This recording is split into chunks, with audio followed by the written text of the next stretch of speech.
I was looking at some drawings of Native Americans, and I realized I couldn't even. It's sad to admit, but I couldn't even be Native American. And no offense to anybody that's in NA. No offense to you guys. I love your work. I've seen, most of what I've seen is drawings, but, I love y'all's work. And I mean that. I love all, I respect Native Americans. If I was born too late in the world. If I was born earlier, I probably would have, tried to smooth things over a little bit better whenever, you guys kind of had the falling out with some of the whites, to be honest. I would have said, hey, let's figure this out, guys. But I think both of you guys are kind of high-tempered, it seems like. If I'm really honest, if I look back and some of the drawings, it seems,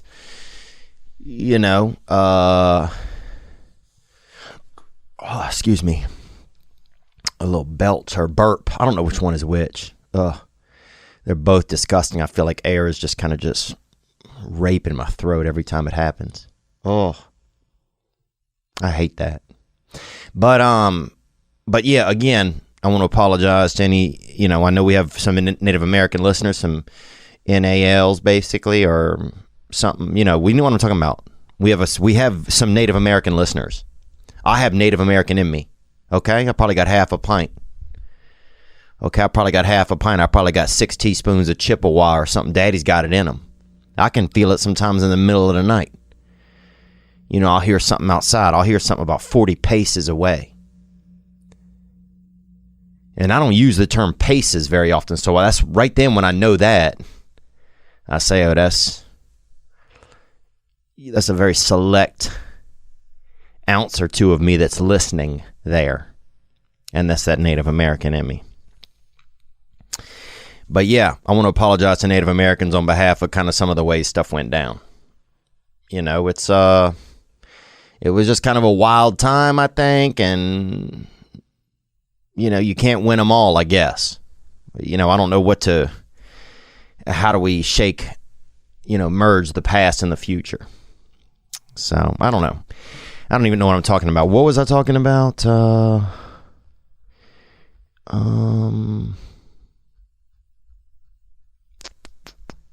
Shit. I don't even know, man.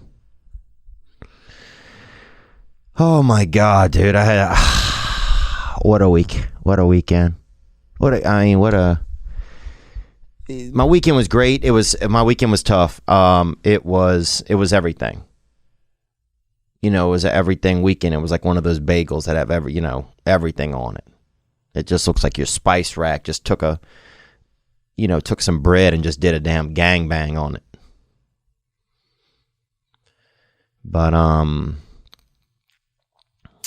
But yeah, so, we do what we can. Yeah, let's crack into the episode. I think that's the way to do it. And I'll just share more, I'll just try and share about what's going on.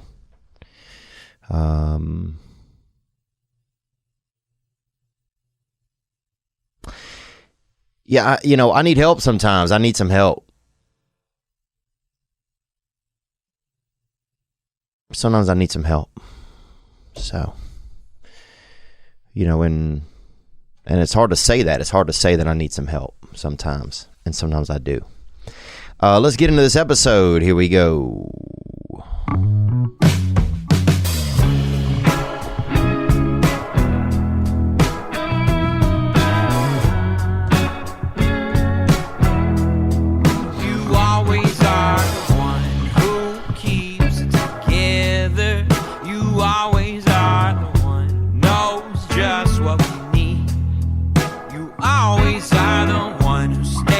Home with the baby, you gonna be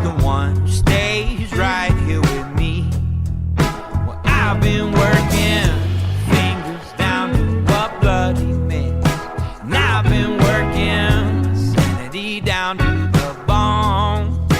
I've been working hard as I can to just find some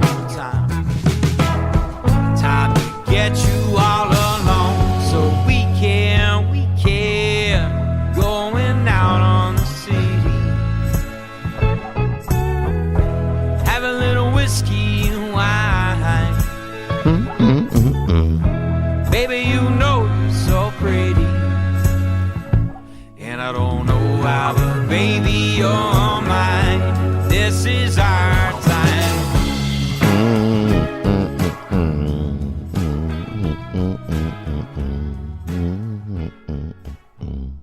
This is our time. And that right there, that's Grady Spencer and The Work. And they're hitting you with that hot tune right there. They're upgrading your ear stems right there with that hot tune. Grady Spencer and The Work, Our Time is that song. That listening piece. And we're here. We're moving in. It's October. You know, we're moving in and we're moving forward. And, you know, I had a tough week, man. I don't want to, I've just had a tough time recently. And I don't like to, it's hard for me sometimes with, to share how I feel and not sound like I am complaining or like am not, or just having a lot of self-pity. And it's hard for me to do, it's hard. I think it's become tougher sometimes on this podcast to talk sometimes about how I feel because I don't want to complain, and I don't want to be seen as a complainer. And it's interesting. As my career has gone on over the past few years and has gotten busier, I start to feel like, oh well, nobody wants to hear what your problems are if they think that your life is good. Or that here I am getting to live out my dreams. And so to then still come back and have complaints, have uncomfort, that stuff sounds, I don't know, it's just hard. It's hard to share. It's hard to, it's scary. It's scary to share because I'm like, well, who nobody wants to listen to somebody complain that's like living their dream. It just doesn't. So it's just been tough, man. I just have not been feeling that good. I think especially about the past 6 or 9 months. And I try to talk about it sometimes, but I don't know what's going on. I don't know what's going on. And so, you just keep showing up. And, I just had a moment this past week and, where I was going to drink the other night. I was going to drink and, I don't know if I have a drinking problem. I know that I don't do well once I get hold of cocaine, I don't do super great.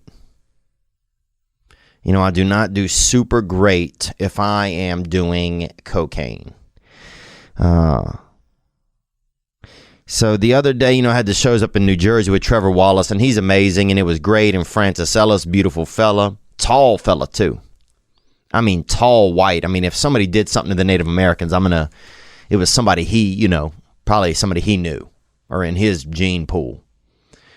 If you drink a half cup out of his gene pool, you could definitely taste a couple Native Americans, losing their land. I'll say that. But one of the smartest and hardest working guys is Francis Ellis. No shortcuts with that fella, and so beautiful to just to see him and spend time with him and Trevor's I respect both those guys so much, and so I was happy to be out there with them, and The first show was amazing. It was one of my favorite shows ever. Out there in New Jersey, in the state of New Jersey, up there in northeastern America. And then the second show was, it was good. It was all over the place, kind of. You ever look for something, you just can't find it? It was kind of like that a little. And that's my perception as well. You may have been sitting there and had a great time, but you know, I like it to be just, you know, I always want it to be perfect for everybody.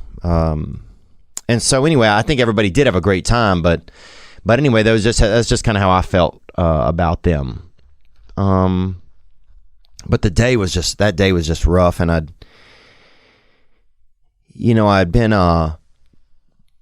I went to the airport in the morning from Nashville, and I flew to the wrong airport in New York. And I flew into LaGuardia. And that's about an hour and a half away from the venue. Whereas Newark was about 40 minutes from the venue. So it would have been a lot easier. So I flew into the wrong airport, and I had to get an Uber. So I took an Uber an hour and whatever it was, hour and 40 minutes, hour and 20 minutes. It was a waste. And I was just stressed out, man. You know, I just really, you know, I've been trying not to drink for a while. And I just kind of decided in my head, you know, man, I'm going to drink. I'm going to drink when I get to this hotel. I'm just going to have myself a damn drink. You know, and I don't think, and I've never been the kind of person to just drink and drink and drink. I don't like that. I don't like having to get up and go pee. So I don't want to have a bunch of drinks. You know, but the reason I don't drink is because I just get worried that then if I get approached with cocaine, you know, or that dust, that jack, then I'm going to be out there, son. I'll be out in your garden. You know, I'll be out there in your recycling bin with a couple of raccoons, baby. Doing dirty works. So that's where my mind kind of goes. But I just decided, man, you know, I got a hotel room at this place called Oyster Point Hotel. Because the place is kind of, it's kind of shitty. And I like that. It's kind of nice, though. It's like shitty nice, you know? It's like that. Like, you ever been to a funeral, but they got like a thing of mints right by the coffin? Like a little snack bowl or whatever right by the coffin. Like a little, oh, yeah, you know, Keith is dead, but also, you know, have a mint. That kind of place. So it just had that kind of vibe. And anyway, I get there and I thought in my head, well, the whole time I'm riding there, I'm just furious. And the guy, the Uber driver, kept telling me he had asthma and about his journey with asthma. Dude, we got bigger fish to fry in the world right now than somebody having an asthma journey, bro. Maybe if you can't breathe well, maybe God don't want you round here. Have you thought about that, huh? Puff, puff. Maybe if you can't take a hit off the world correctly, maybe the Lord's looking for you. So anyway, an hour and a half of listening to, you know, Captain fucking Camp Puff talk about his 65 years, dude was 65 years of lung issues, and he had crosses hanging everywhere in the Uber. There was a cross, there's a cross here. You know, at one point I reached behind my ear and I pulled out a cross. Like I don't know if this guy lives, if he had a vampire as an ex-wife. I don't know what's going on. But the Lord, I guess the Lord was with us. For sure. It was an Uber pool. Because there's no way there weren't a couple of straight up disciples in the trunk. So I'm riding with this dude, Captain Asthma, and he kept pulling. Oh, this was the worst part. And I'm just thinking, oh God. And I made it up to black belt. Oh God.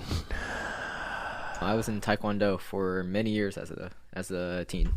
Okay, well, good. So what I'm saying is this, that so I was thinking about drinking, and I'm thinking, okay, when I get to this hotel, they have a nice restaurant there. That's one thing. It's just, I really love a place that have a nice restaurant, nice place to eat. You're sitting looking right out the water. Beautiful. So you could be eating a fish and taste right where it came from. You could be eating a fish right there, having you a little bit of pond carp or whatever. You know, North African pond carp or something. You gutting down some of that, and you'll see its family member swim right up by the window and look at you. Just hit you with that one eye, you know. Hey, that's my dad, you know. And so I guess I kept romanticizing in my head, okay, I'm going to sit there. I'm going to have me some food. I'm going to have me some drinks. And I'm just going to relax, man. And so, anyway, we go. Oh, the guy kept having to pull over to breathe fresh air.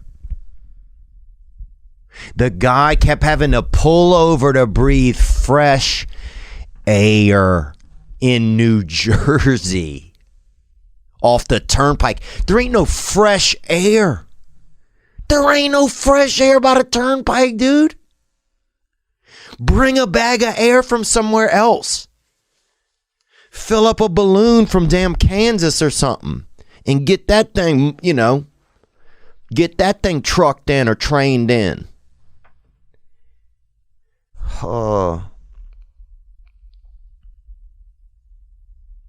So we pull over.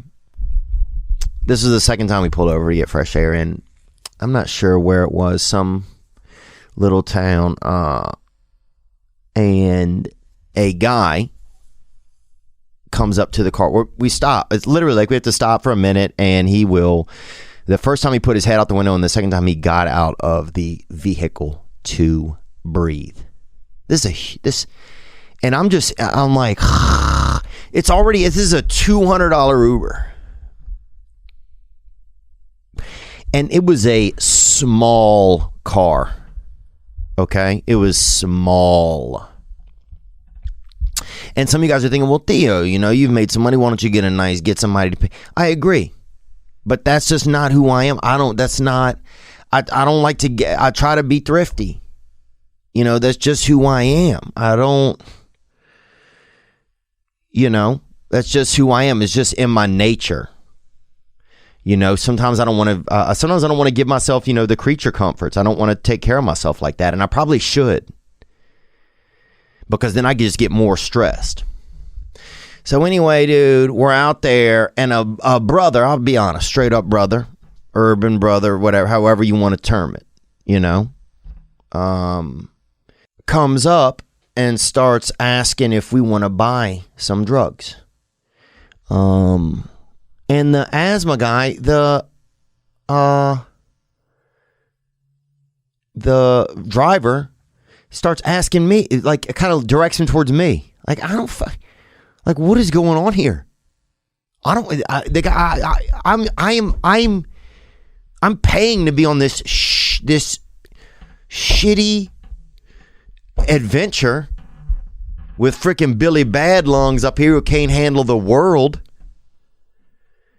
And now I got to tell it I don't want any drugs. The dude starts looking at two of the crosses if they're for sale. Like, dog, we ain't doing this shit right now. Like, I'm just, what y'all doing around here? We're here because this guy wants some fresh air by this railroad tracks and by this Walgreens. That's why we're here. And just nobody wants to believe you, bro, when you're out there like that. So I'm just and I'm just like, I can't wait to drink. Now I'm going to drink gasoline. I'm thinking I'm going to drink ethanol. I am going to have someone else do a 2, 3, 4, 5, 8 balls, a 40 ball. I'm going to have somebody do at least a 32 ball of cocaine. Then I'm going to drink their blood. That's where I'm at. I'm not doing super well. So we get rid of old dude, you know, and we hit the road, and it's the last time, and finally we get to the hotel, and the lady says, "Where are you coming from?" And I said, "I just flew in from Tennessee." And she goes, "Well, unfortunately, since you flew in through a high risk state, you can't access any of our communal areas, which means the restaurant and the gym." She goes, "However, we are going to open the gym after midnight if you wanted to get into there." And I'm like, "Oh no, what? You know, what? That's not a real moment." But okay. So anyway, so now I'm just furious, man, because the one reason I wanted to stay at this place, you know, and it's an expensive place. It's $300 a night. You know, when they got the toilet in there, like the fraternity house one, the one with the silver handle out the side, you know, where you pull that little, like, it's like a straight handle, like you can see the plumbing coming out of the back. Like it was really nice 30 years ago. But the nice thing there is there's the restaurant and the staff too. Nothing about the people. So anyway, man, so now I'm angry. I'm angry, man. And I've been angry, man. I've been angry for months, and I'm angry. And I said, "Well, Kelsey, you know," that was her name. I said, "Kelsey, I wouldn't do that to you." I said, "Well, could you at least, like, you know," she goes, "You can order room service." And I was like, "But the reason I even picked this hotel was because I wanted to eat in the restaurant. And I wanted to sit in there and have a drink. That's what I wanted. I'd romanticize this. I want to sit in there and I want to have a damn drink. Okay? And I just rode 2 hours with Captain Can't Inhale over here. This beleaguered senior citizen. I mean, that guy, there's no way that guy's still alive. I mean, this guy was on his last lung, bro. So anyway, she said, "I'm sorry, you can't go in there. We'll have food. We can have food delivered to your room." So I was upset, and I went up to my room. And then I ordered food to my room. I had about 50 minutes till I had to be at the venue, and I ordered the food to my room. And I prayed, man. Honestly, I mean, I just hit my knees and prayed. I just said, "You know, God, I need some help, man. You know, I'm just so angry, and I don't know why." And I got in the shower, and then the guy brought my food up and the drink. I'd ordered a Jack and Diet, and it wasn't the drink really that I wanted, but I don't know. That's what I ordered, and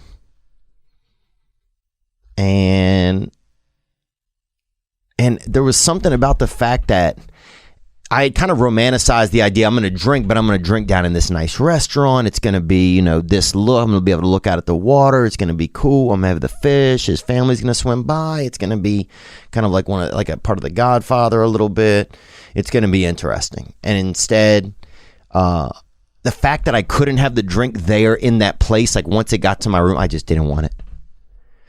And so I said, well, if I'm still feeling bad later, I'll have it. And I ate my food and went to the shows. And that was that.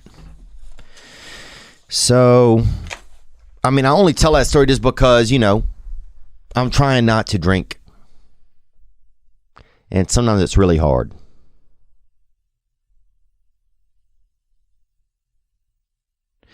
And that was just one of those times. I mean, and I don't talk about it that much on here. I like to keep that kind of stuff sometimes separate because I don't want to have to, like, every week report on how I'm doing with being sober or feel like I have to. You know, because it's my own journey. But it was interesting that it was interesting because then I got this perspective that, oh, well, God's doing for me what I can't do for myself. Because if they would have allowed me to go into that restaurant, I wasn't even going to put my bags in my room. I was going to go sit in there. I hadn't eaten all day. I was going to go sit in there. I had 4 cookies on the plane, but I was going to go sit in there. And I think, and now I just here's what I'm saying is I realized at that moment, I was like, oh, I didn't, that if I would have been able to go in just right into the restaurant, I wasn't even going to take my bags to my room. If I would have been able to go right to the restaurant, I was just going to go sit in there and order a drink. And I just, I'm just trying not to. And I guess I want to tell that story just, I don't know. I think God was doing for me what I can't do for myself. And at first it made me so angry, but then I'm like, man, if that restaurant would have allowed me in, then I would have drank, I would have drank. And anyway, I know, that doesn't matter to some people, but when you're trying not to, and you just got so much anger built up and you don't even know why, it just gets, I don't know, it gets heavy sometimes. Elephants are a good sound. It just, I don't know. And so, the drink just sat there and it melted and I don't know. I'm not saying that I'm not going to drink sometime. I don't know what I'm going to do, but I just got to get some help. I just got to start feeling better. And I'm not trying to complain. But I just don't feel, I don't feel good. And I don't feel good, and I want to enjoy my life. I want to be able to enjoy my life and be of service to other people. And I'm just having a tough time doing that right now because I don't feel great. So I'm not trying to complain. I'm not trying to have self-pity. I'm trying to take action. I'm trying to see a new therapist. I'm looking at getting a new sponsor through 12-step stuff. And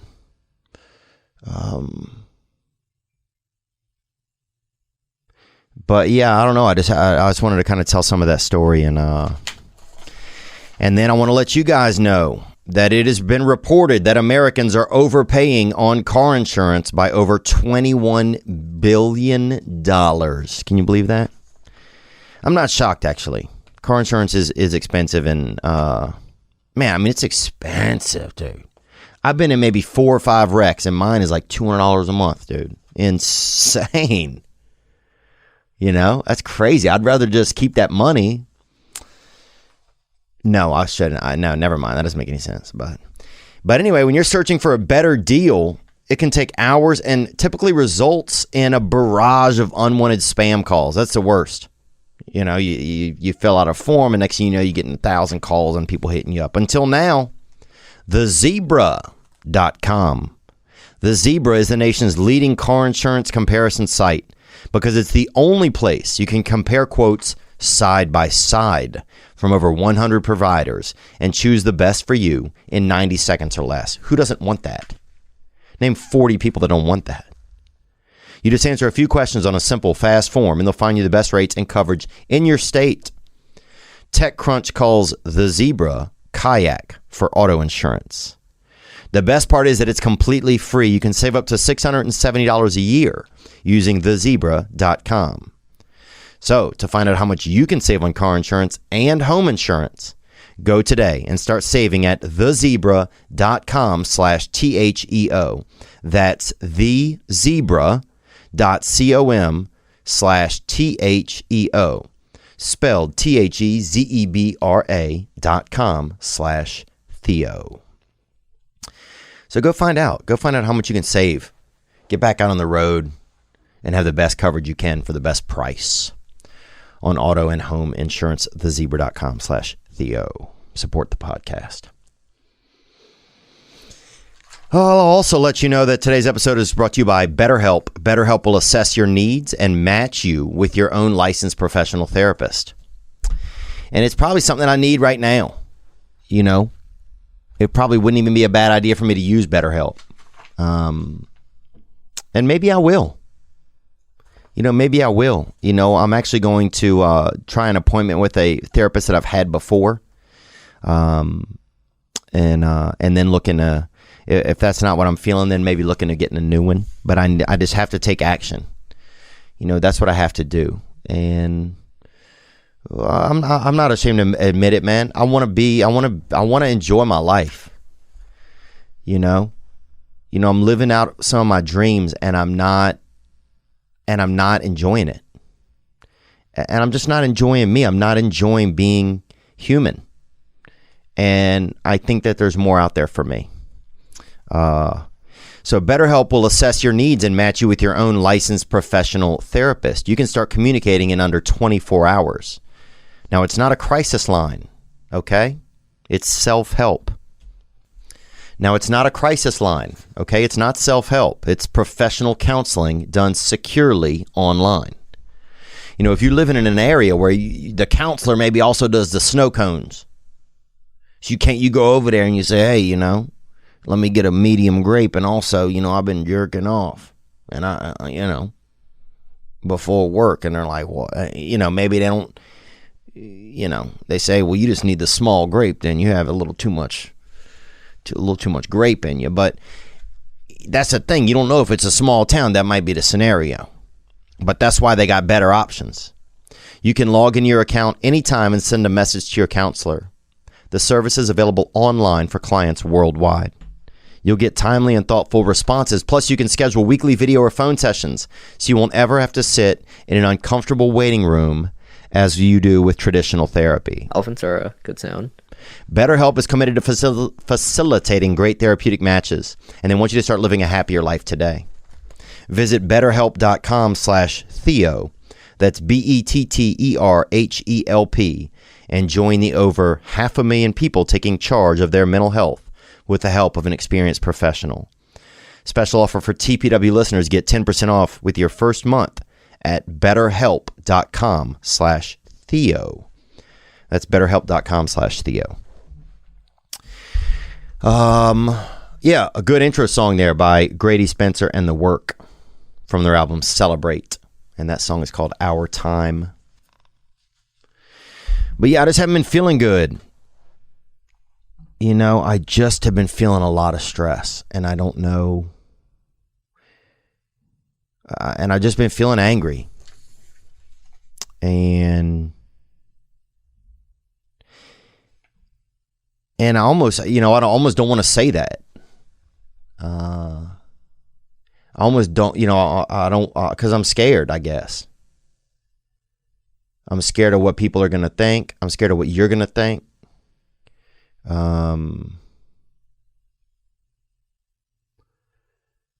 But I don't feel that great. And I don't feel that great enough of the time where it's it's something that I have to I got to do more.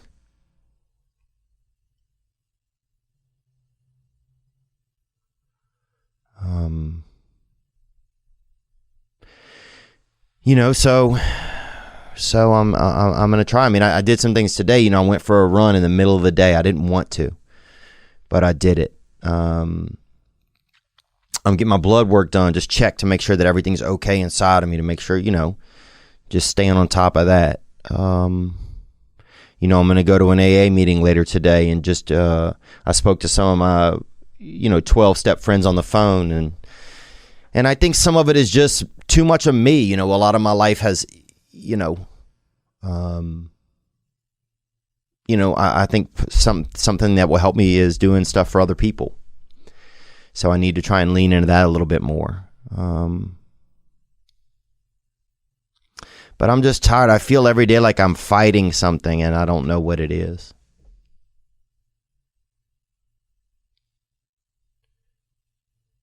And I feel every day like I'm just constantly just pushing, trying to.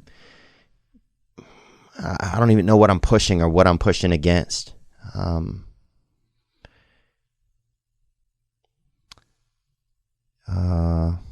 I'm trying to explain it better. That's why I'm trying to like feel it and share it at the same time. And I'm not trying to have self-pity on myself. I'm trying to be active. You know, I used to get bummed out for years, and I would just lay in bed, man, be sad, and sleep definitely helps. But I can't do that forever. You know, I have to take action in my life. I have friends and people that need me, and I want to be healthy so I can, you know, I feel like God wants me to be able to be a part of helping people or being a part of people's lives. You know, I want to be a part of that river of like comfort in the world and river of like healthiness and stuff. And I just can't be a part of it if I'm not feeling good myself. So anyway, I'm not going to try and dwell on it too much, but it was just amazing that, man, I wanted that drink, man. And that just the simple thing that lady said, the restaurant is not open to you. And I was so angry, but really, that was a higher power saying, hey, you know, let me do for you what you can't do for yourself right now. And I did feel like that was pretty powerful. So,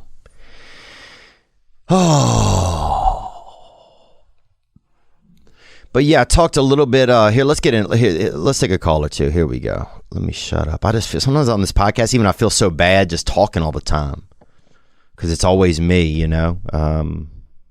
It's always me. Hey Theo, this is Johnny from New Jersey. What's up, Johnny from Jersey, baby? And no relation to Jersey Mike's over there. And they got the sweaty meat. They got the meat that seemed glossy on the outside. Like somebody, you know, parked a 84 Chevrolet over the meat for half an hour and left it running. And now it's got that slick look on it, gang. Just left your show. It was a great time. I think you're doing good making people laugh during these hard, rough times. I just want to say keep it up, and we all support you here. We had a blast over there. We were crying laughing. And we'll always support you, brother. So gang. Gang, man. Thank you, dude. That was real timely, and I appreciate it, man. Yeah, I think sometimes I just put all this pressure maybe on myself. I don't know. Like if I don't do something right the right way that people aren't going to care anymore. And so then it makes me kind of, I think, afraid to like do anything. You know, if I'm not the right amount of funny or the right amount of serious or I just, you know, I put this impossible, and I don't even know if I do it consciously. That's the thing. It's not like choices I'm making. It's like,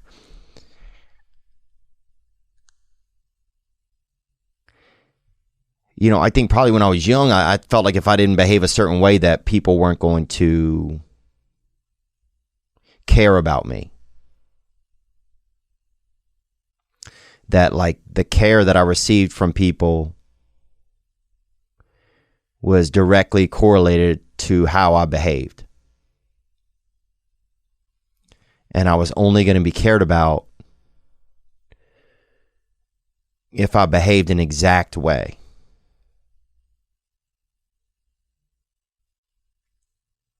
And I could never figure out what that way was.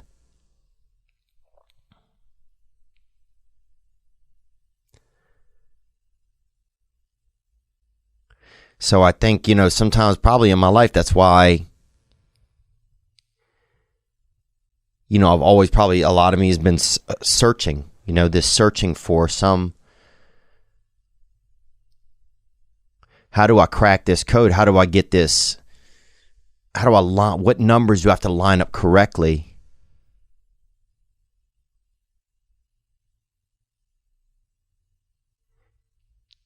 to get the care that I need, you know?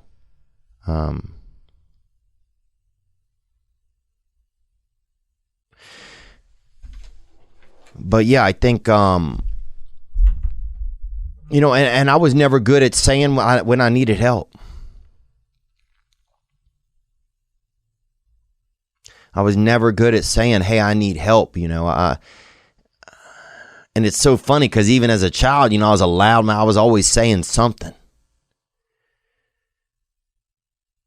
But it was all like,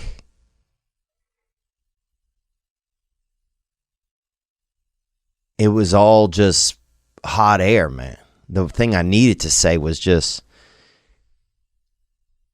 that I need some help. I need somebody. I need to feel that somebody cares about me. That's what I needed it when I was young. But I had that emotional asthma, man. When you think about it, I had that emotional asthma. Because I just didn't know. I didn't know what was going on. And I'm not trying to sound whiny. I know I keep saying that, but I'm not like, oh man, I don't know. Nothing's ever going to be good.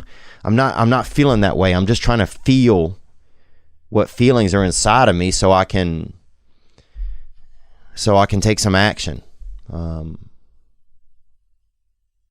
And some days, man, it's hard to be funny. Some days it's hard, man.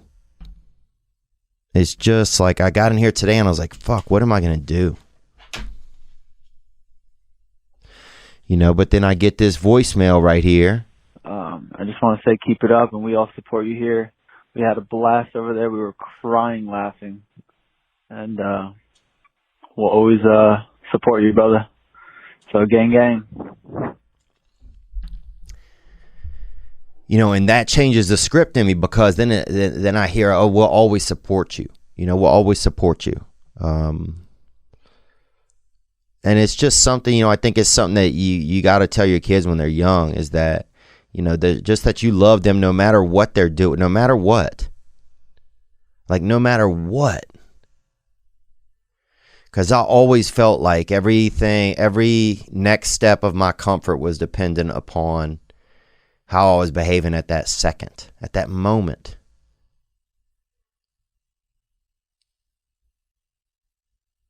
It was all so dependent upon like how whenever my mom got home, how was she feeling, It didn't matter how I was feeling. However she was feeling, then that's how the night was going to go. There just wasn't room for my feelings. And so a lot of times I think when I was young, I just didn't have them. And so then that's why I have more of them now sometimes, because I think, feelings they're patient. They're real patient. But at some point they trying to leave the bus station. So I think some of them, I have them later on and I have them now. And, yeah, I don't know. I'm just trying to think out loud and, because a lot of people have said to me over the years that, Theo, I like when you share what's going on with you because sometimes you say stuff that I can feel. And you guys do it to me. Like this guy right here. Hard, rough times.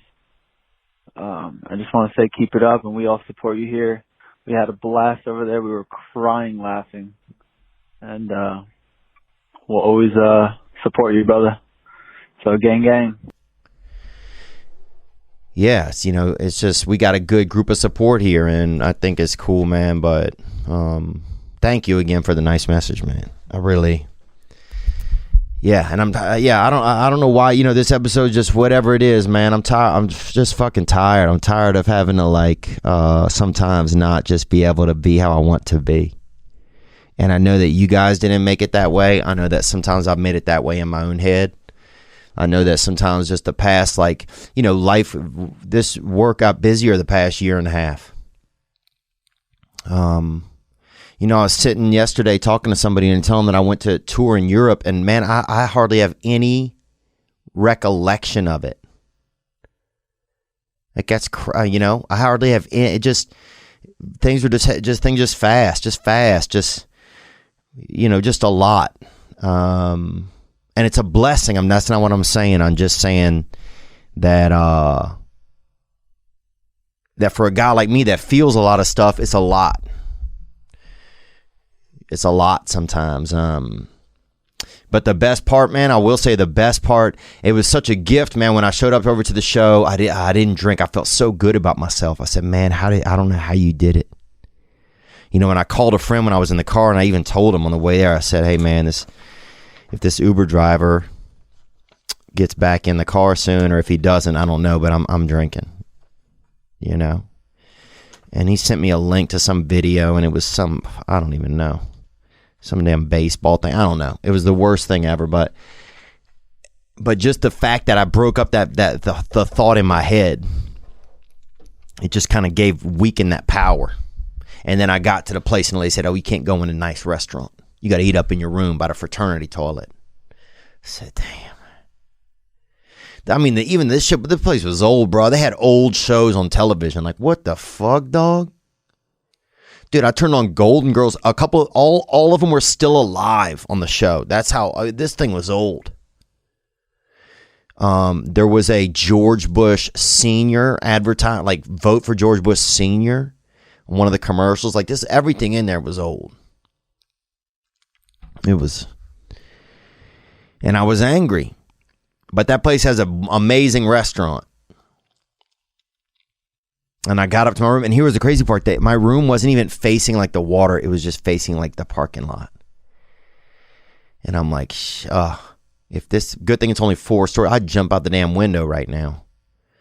Good thing it's only 4 stories, and that's concrete. I could handle that. It was not concrete. It was asphalt. I could live off 4 stories in asphalt. I'll live. You can ask any gypsy that. I'll live there, dude. Kush, girl. But if I go 4 stories on the concrete, I'm probably not gonna. I'm not surviving. Oh, shout out to the dude too that came out to the late show in the wheelchair, man, and he had enabled legs. His legs was enabled by a dirt bike. A dirt bike had just did him dirty, and man, he had such a great attitude, man. He had such a great attitude, man. I almost wanted to just cut off one of my damn legs and give it to him. And then me and him could just 3-legged race around the world together. No homo, bro. You feel me, dog? You stay on your side of the leg, I'll stay on my side of the leg at night. But anyway. Well, I guess you couldn't do that. I guess if you gave, somebody a leg, but then, I don't know how that, but anyway, no homo, dude. 100%, bro.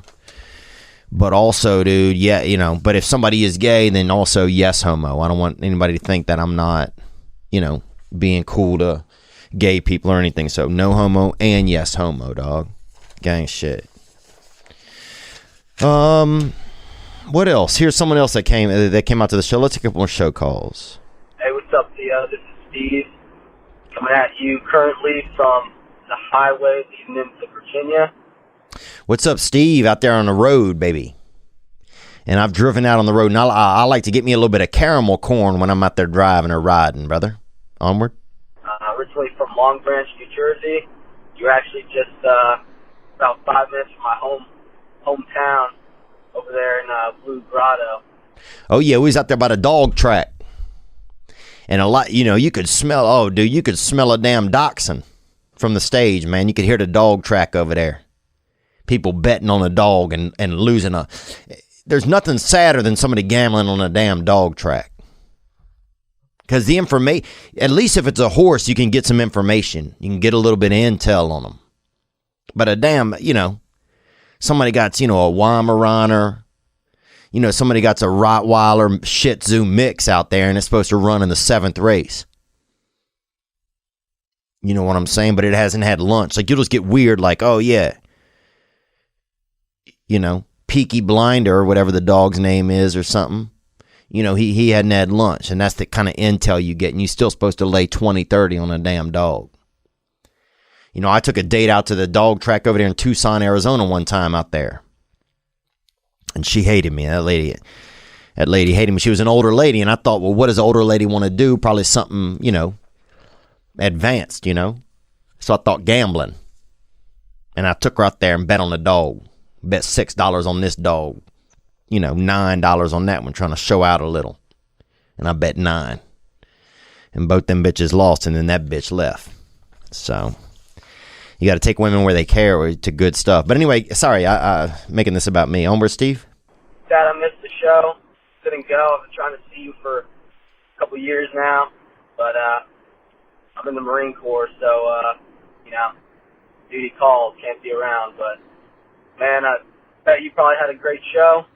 Trying to see you at some point this year, hopefully, even with all this COVID stuff going on. But I've been going through a tough time with the relationship and stuff, and starting on my career. But hey, man, your stuff on this past weekend and King of the Sting, that stuff keeps me going, man. Makes me laugh, and like I said, can't wait to see you on the show sometime. Definitely excited for a next special or something. Thanks, man.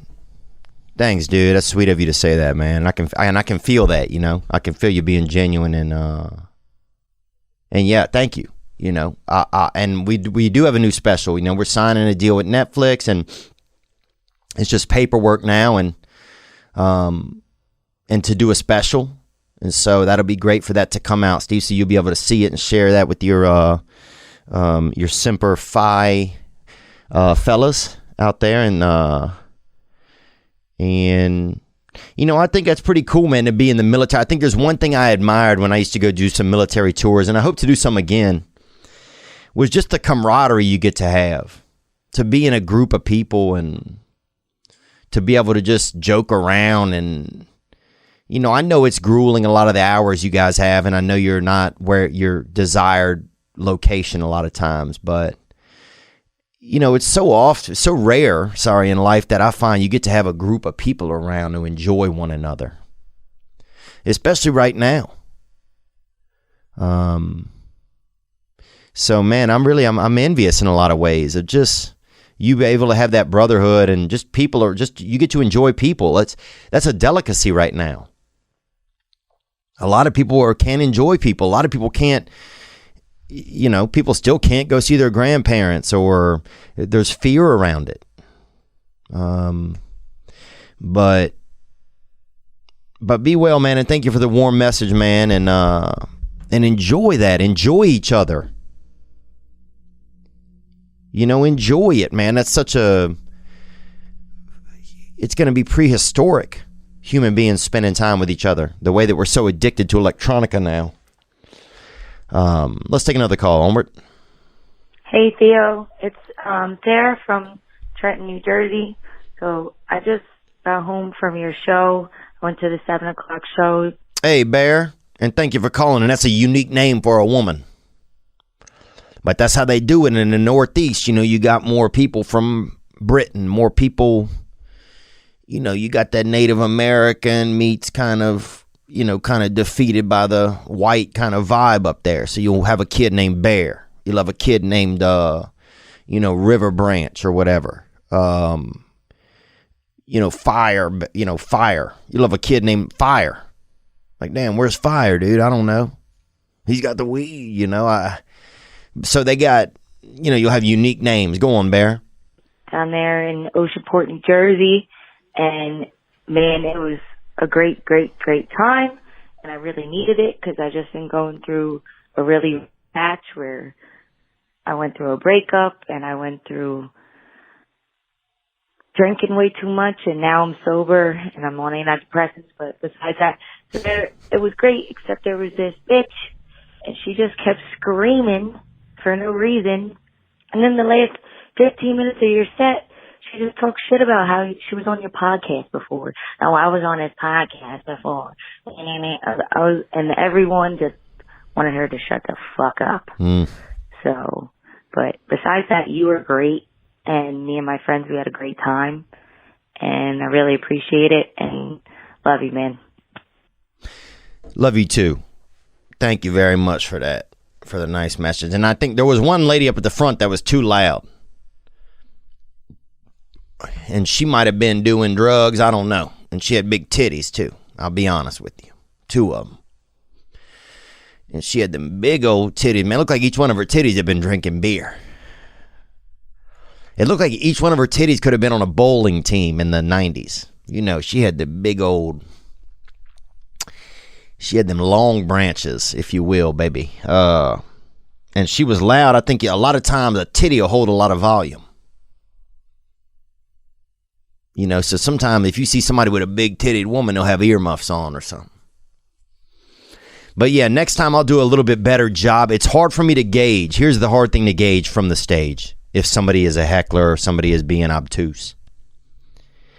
Are they enjoying themselves, or are they trying to be seen? That's the tough part. Because some lady the other night up front laughed like, had a really weird laugh. And I don't know, honestly, how to handle that. I don't, honestly. So it's tough. You know, it's tough to know what is a good sound and what isn't a good sound. Elephants are a good sound. It's tough. You just have to, but if it gets a little too much, that's when I say something. And also the staff is supposed to do something. But you also don't want to like interrupt the jokes. The second show, there was a drunk guy who was not, he needs to be sober. You sound okay.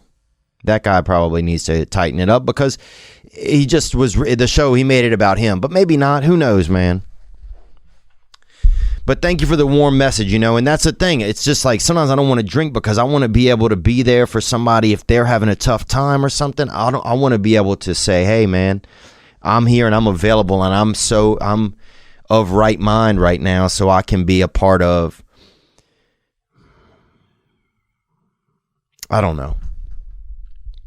I just feel like it's hard for my higher power to use me if I am all fucked up on that gas or whatever.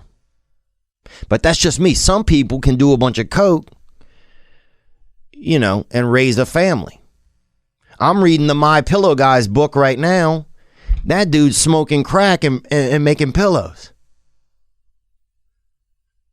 So if that ain't, I mean, that sounds like community college. So there's ways to do it is what I'm saying. But I'm glad y'all came and I'm glad you laughed. And I'll tell you this, that first show, I'll put this on anything. It might have been the best show I've ever had. Man, it just, you know, sometimes I just feel, and that's the crazy part, I don't feel bad all, sometimes I just feel great. But this impending feeling, that's what I want to get out of me, you know? And I want to let you know too, man, that we recently got the website redone, theovon.com, and you can check it out. And I'm sorry for just talking about myself a lot on this episode. I really am, you know, but that, you know,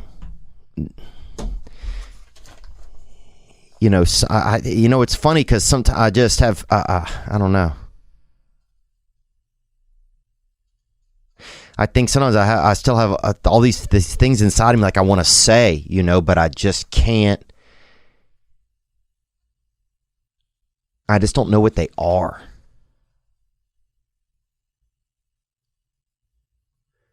Like I have this feeling sometimes like there's like I want to say things in my throat and I just don't know what they are. And sometimes I think, man, well, you're just going to keep talking till you figure it out, you know? And it's not gay stuff either. Some people send me messages, hey, fella, look at this wiener, look at this, thigh, wiener, nut, wiener, nut. And gay men need to quit doing that. A lot of gay men sliding in there and in the DMs, hey. You want to check out this wiener? How heavy is your wiener? Some guy asked me. How heavy is your wiener? Get it together, man. Okay? A lot of gay men take advantage of the loophole of being gay to make it that they can then be gross towards straight men. And that is too much. Man, send me a message. How heavy is your wiener? I'm not scaling my wiener, man, and I'm not telling you, sir, okay, buddy? You're being nasty. So, anyway, I had to say that. But what I'm telling you is we got the website redone, theovon.com. And who did it was a company called Modify. Just finished the new site. The process, no joke, was effortless. That's what I like. The turnaround was swift. I don't have to do anything. It was almost like magic. It was almost like too good to be true. Modify has a new plan that rivals any other option on the web market. They provide a subscription-based professional web design service for the cost of your old cable bill. That's right. For just $249 a month, you will enjoy the relief of creating your new website, easy process, quick turnaround, and an evergreen site, and the convenience of having a personal web design team assigned to your account to handle all of your ongoing website needs. Modify's plan includes unlimited updates, unlimited support, easy editing tools, and future redesigns, no cost to build, no contract, and they do it all for you. Only $249 a month. Get yours today at modify, modiphy.com/Theo. That's modify, modiphy.com/THEO. There's no F in modify. These guys don't F around. You feel me, gang? Modify. Change is good. What else can I tell you about, man? And I got to recognize too. A lot of people are feeling, rough. It's a rough time. There is a lot of, we don't have the regular things. I was talking to Maurice Claret the other day. And man, I really, really admire that guy. He has so much solution in his brain and in his heart, and he was saying, one of the reasons people are all so antsy right now, he thinks because nobody has anything to do. There's no sports to watch. There's no outlet. The only teams that have been playing this whole time have been political, so everybody's getting on one or the other. So it's interesting, and I thought about that. People have become more fans of politics. We've become more it's become, without other sports and other things, politics has become the thing to be a fan of. I like this quarterback. I like this quarterback. Oh, the backup quarterback's, is racist. The backup quarterback's racist. There's people are becoming fans of politics and becoming activists. That's one thing.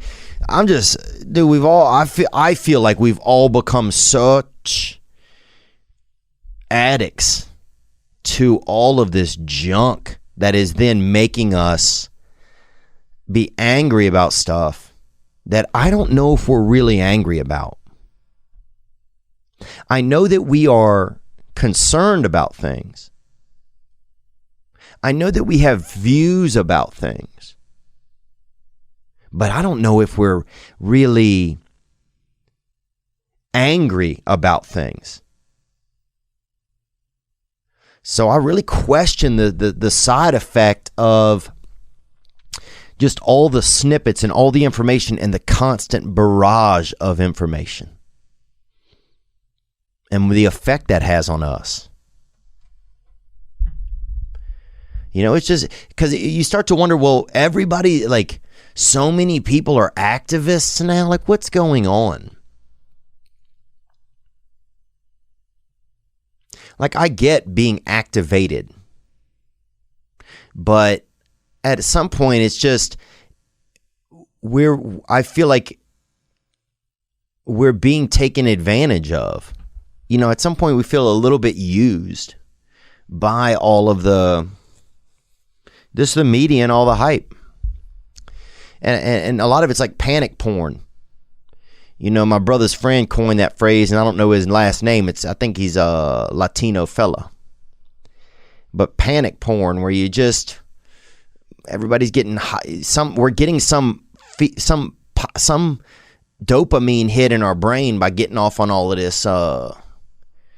this political and social jack. And I made it up to black belt. Dang, dude, I'm not sure. I don't think so. I don't, honestly.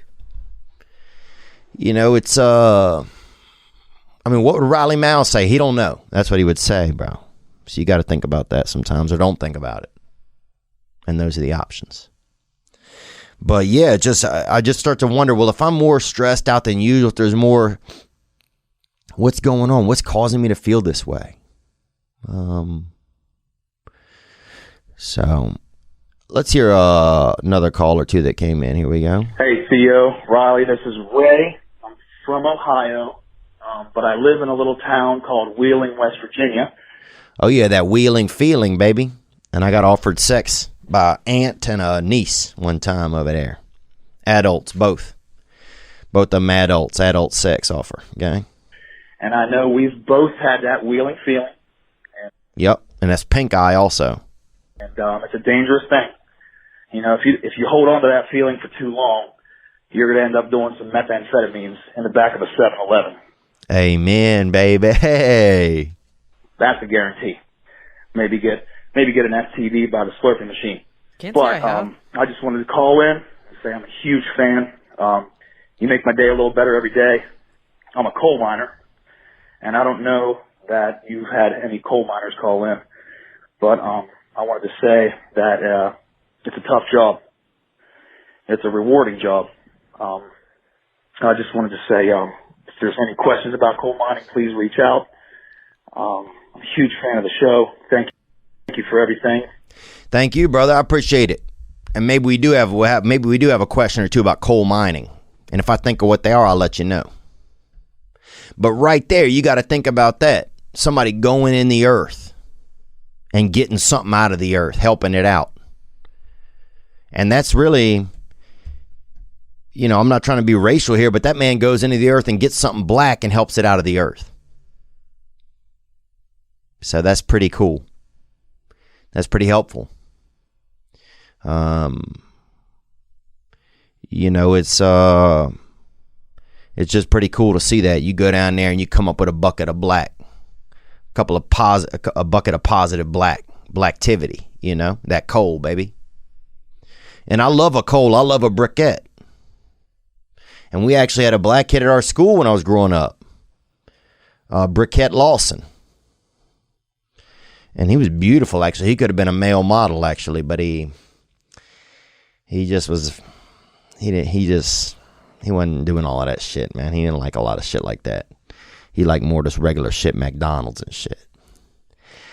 Let's take another call. Here we go. Hey, Theo, this is Cole from Texas. What? And that guy's name is Cole? That's baffling. That was totally unplanned. There you go. And right there, you see that wicked web that's out there. Onward, brother. Thank you, Cole. Name after a briquette. I'm just calling to see if I can maybe give you a little encouragement. I'm kind of in the same boat as you are. I just moved to pursue a new career, and it's kind of nerve-wracking, really. You know, I don't really know anybody here, and I'm just trying to get into the groove of things in this new foreign environment. But I hope you are doing well in your new environment, and that you and your new buddy Riley Mao are doing all right. Elephants are a good sound. Can't say I have. I've not. Well, actually, what is Northeast Arkansas? Like, what cities? I mean, you know, I'm a Christian Eagle Scout. I don't. Eagle Scout. Well, you know, thank you for that, man. You know, it is. I have to remember that because I wake up each day and there's a question in my head like, why isn't everything perfect? You know, and I'm not even asking the question. There's some invisible thing in my head every day that's asking this question: why isn't everything perfect? Why isn't this done? Why isn't this done? Why isn't this done? Did you do this? Do you do this? And it's like I don't even hear it, but I still. It's like it was asked to me decades ago, and it still echoes. So I think always when I wake up, I immediately just feel like, oh, there's so much I haven't done. There's so much I have to do. So I got to recognize, hey, that voice is not real. And while that voice will serve me well sometimes to go and do some things for myself and get me motivated, at some points that voice is just, it's just bothering me because it's not going to give me any peace. But man, I'm sorry that you're struggling with it, man. You know, some things I did do to stay busy. I joined the MMA gym. I now have 4 bruised ribs. Some guy named Alex or Alexis or something. I don't know what his name was. Oh my God, dude. This guy, he might have eaten 2 of my ribs, dude, when I wasn't looking. This guy did me up. So that is a lot of pain. I went and saw Tim Dillon perform 2 times. So that was really great. I'm just trying to get some guests onto the podcast, trying to get Morgan Wallen to come in. I'm a fan of his music. He's a musical man. We have a trucker next week coming in, female trucker, a vadrucker. A lot of them, people will call it. Beautiful lady, decent lady. So, yeah. So just thanks for thinking about me, man. And I'm thinking about you, brother. And I wish you well in that new environment. And just. Yeah, it's so funny, man. It's like I can offer you suggestion, but it's like I can't hear it for myself. Isn't that so crazy? It's fascinating, man. This thing that we're part of. All right, let's hear another call that came in here. And sorry to just keep going to calls, but I just... I want to get some of you. I'm just tired of listening to myself sometimes. Here we go. Hey, Theo. My name is Chance. I'm from Albuquerque, New Mexico, and I'm currently I'm driving through Amarillo, Texas right now. I'm headed over to Bentonville, Arkansas for a new job. Now, Bentonville, Arkansas, home of the largest Walmart and first Walmart ever. So if you think about Walmart, think about Bentonville. Onward. For a sales job. And I'm just kind of taking this huge leap of faith. I'm listening to some of your podcasts, and I just got the urge to hit the hotline. I'm feeling a lot of feelings right now. One of them is that's really strong is just hope, and hope for a better life, hope for, to be successful. Like I said, I'm 23 and I haven't done much with my life. I just got sober about almost 3 years ago, so my life has just been getting so big. Mm-hmm. And I don't know, maybe if you have any advice for me, starting something new. I know that you've traveled, you made a big change traveling over to California, and now you just made another travel, down there to. Well, thanks for the call, man, and not to cut you off, but I did, but yeah, I think what you're doing, the long term of it is, you can't see it now, but in the future you'll see, wow, just by making moves, it allows you to be less inhibited when you need to make other moves. So in the future, when an opportunity comes up and another move or an opportunity to take a leap of faith in love or a leap of faith in friendship or in a different realm even, besides employment, that the experience you have had right now, that'll resonate within those other fields. And so you won't even know. You're like, oh, wow, I took a leap of faith here. I took a leap of faith there. Hell, you can become a damn long jumper of faith if you leap enough, man. And that sounds like what you're doing. So 23, you're trying a new city, and that's a lot, man.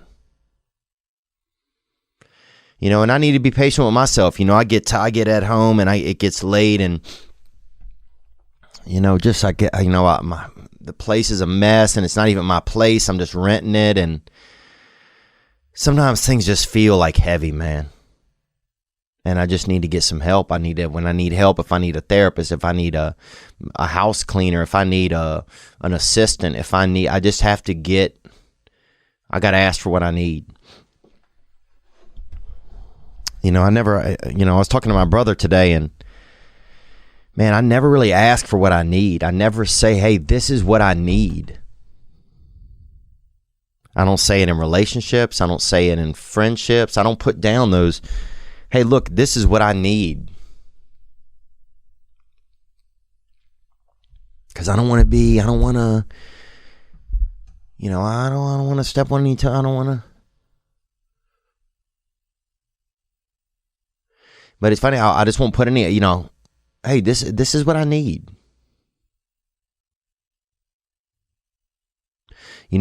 Sometimes I need someone to listen to me and not even tell me anything.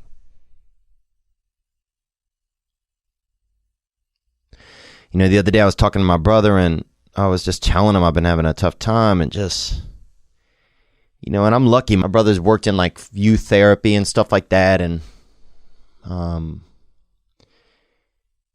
at the end of the call, he said, hey man, if you want, I'll just sit on the line with you for a little bit and not say anything.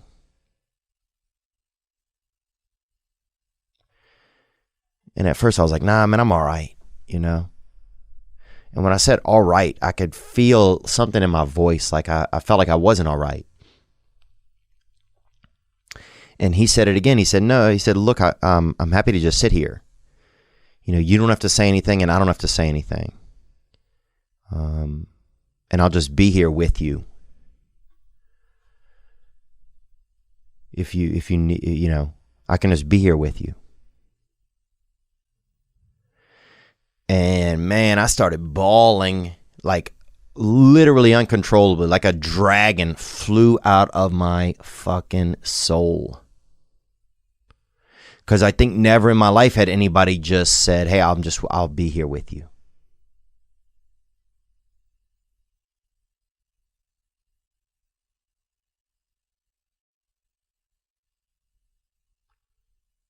I'm not going to give you any suggestions. I'm not going to give you any.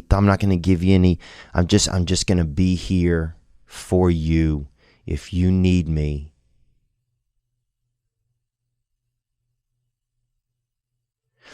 And it was powerful, man.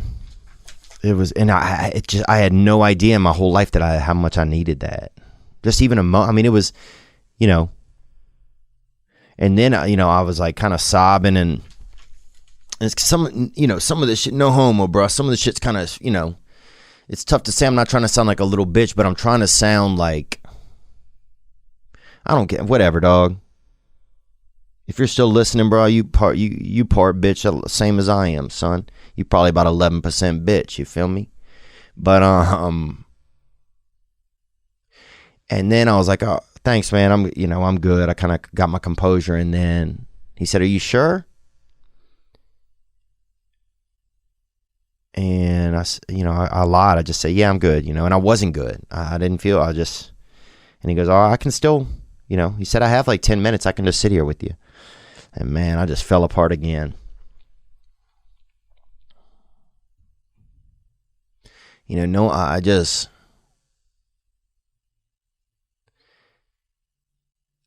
know. I think in just such a world of so much sound and so much constant. Just like for somebody to say that they had 10 minutes where they could just be there with me. Man, it was real powerful. Because I think he was speaking to that kid in me.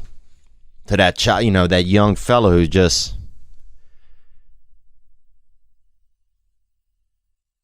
hey, I can sit here with you without any judgment, without any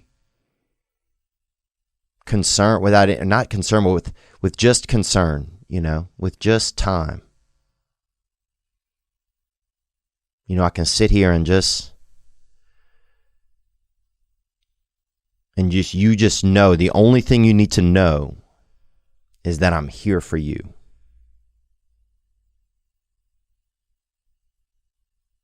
No matter what. And it was just powerful, man.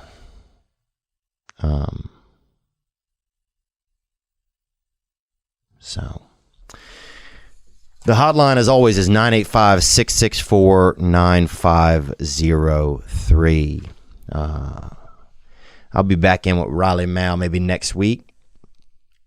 We got that female trucker coming in. I'm excited about that. We're also looking for a, if you know somebody who is a unique death person, death, like a lifeguard, but at a funeral. You know what I'm talking about? Like a Margit?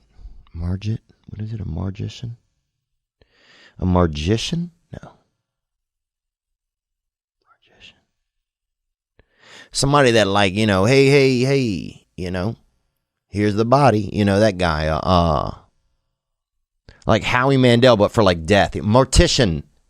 If you know somebody of a mortician, do you? No, not at all. If you know somebody that is a decent or a unique mortician, we would like to speak with them.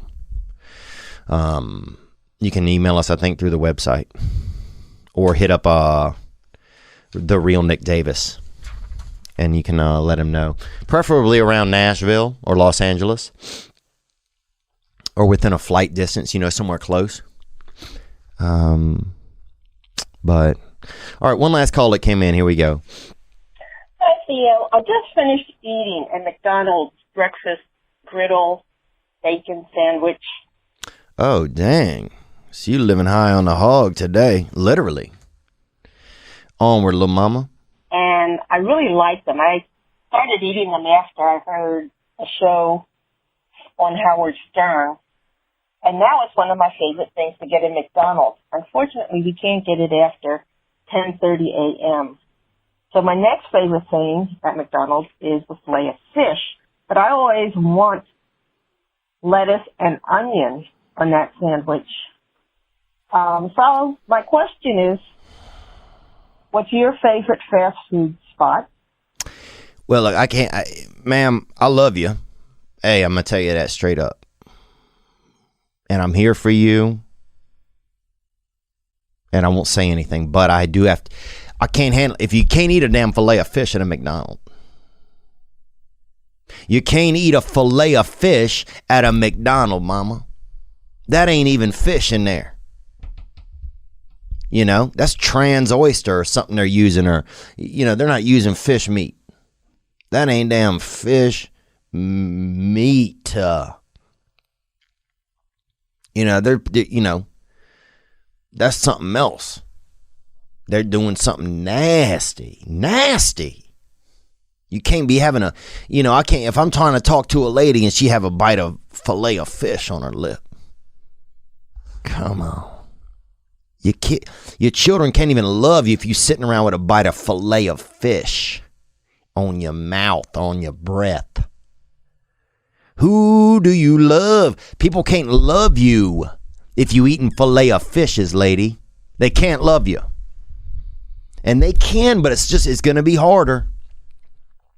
It's so hard to love a woman when you see her with it. You know, you go in her car and she got a couple, you know, you open up to get the glove compartment thing, to get a lozenge or something for her, and a damn fillet of fish wrapper freaking rolls out. Like a dang tumbleweed, just. It's hard to love somebody that's on them fillet of fishes, baby. You know that. And if you don't, then you know it now.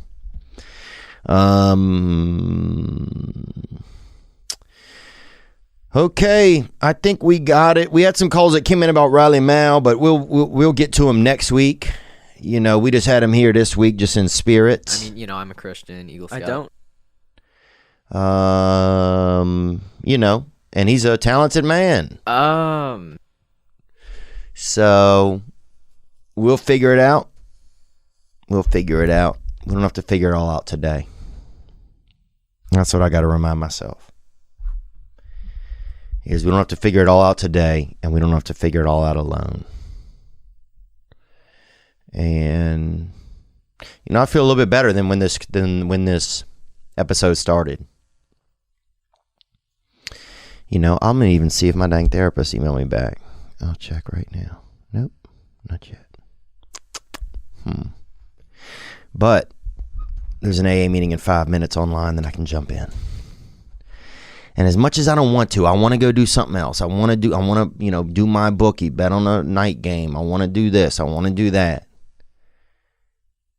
It's probably what I need to do for myself. I got to get active in taking care of how I feel.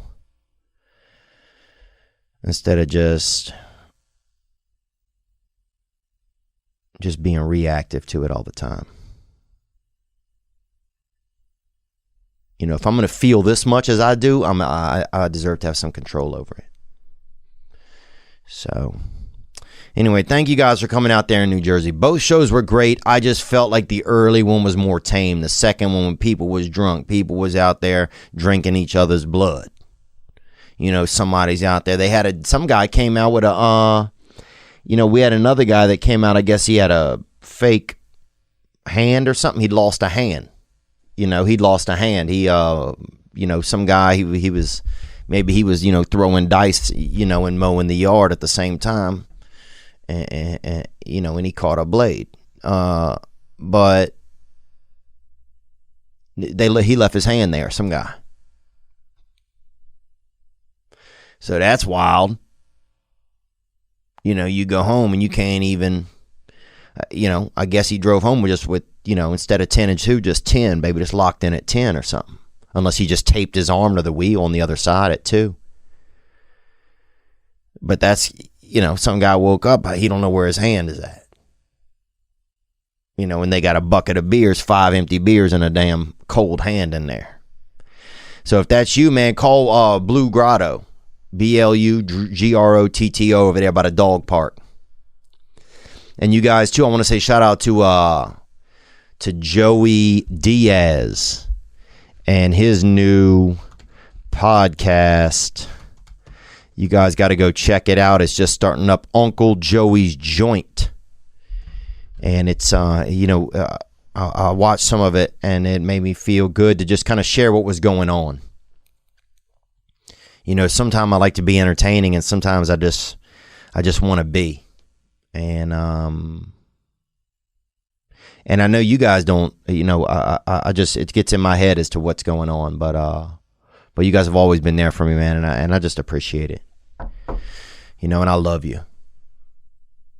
And I love the group of you. I got to meet some of you here and there out in Jersey, a couple quick groups and this and that, and. Man, I was walking, I was so happy that I didn't drink, cause I try not to. I'm not saying it's anything bad. If you're doing some good coke, I'll hold the back of your neck, while you do it, bro. You know what I'm saying? I'll feel your tits while you do a little coke. That's who I am, bro. Even if you're a man, bro, if you're a strong man. But I'm walking from the venue. They had a bouncer guy that would walk you to the back of the stage, and we just started talking. He's like, yeah, man, I got 23 years sobriety. And I was like, damn. And it was just exciting, and he said his dad had a couple years of sobriety, and it was just nice, because in that moment I was towing my line, whatever my line was, and it was just like, oh, okay, good, I'm glad I'm here for this. Just to be here with this moment, because then I could connect with them. I said, oh man, I have 6 months and almost drank today, and I'm just, man, it's just really hard right now. And so, yeah, in that moment, there was somebody I could tell that to. Because you go just up to a random stranger at the show and you tell them that. Well, actually, a lot of the people that come to our show is pretty good. But he might be like, oh, dude, have you seen my hand? Like, nah. You lost your hand, dude? That's crazy, fucking. You're only going to be able to hitchhike in one direction now, dude. Let's go out the way we came in, man. Naked and feet first. No. Let's go out the way we came in.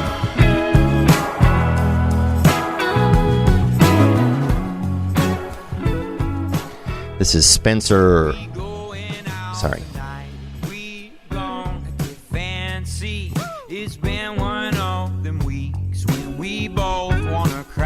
That sounds good. The world's been dropping down like the head of a hammer.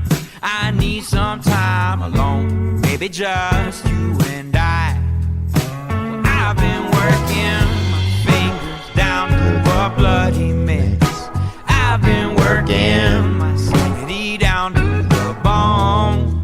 Well, I've been working hard as I can to just find some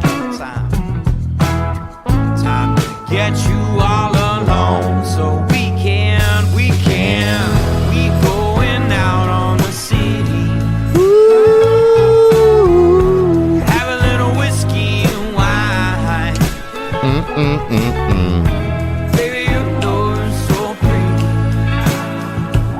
and I don't know how, but baby, you're mine. This is our time.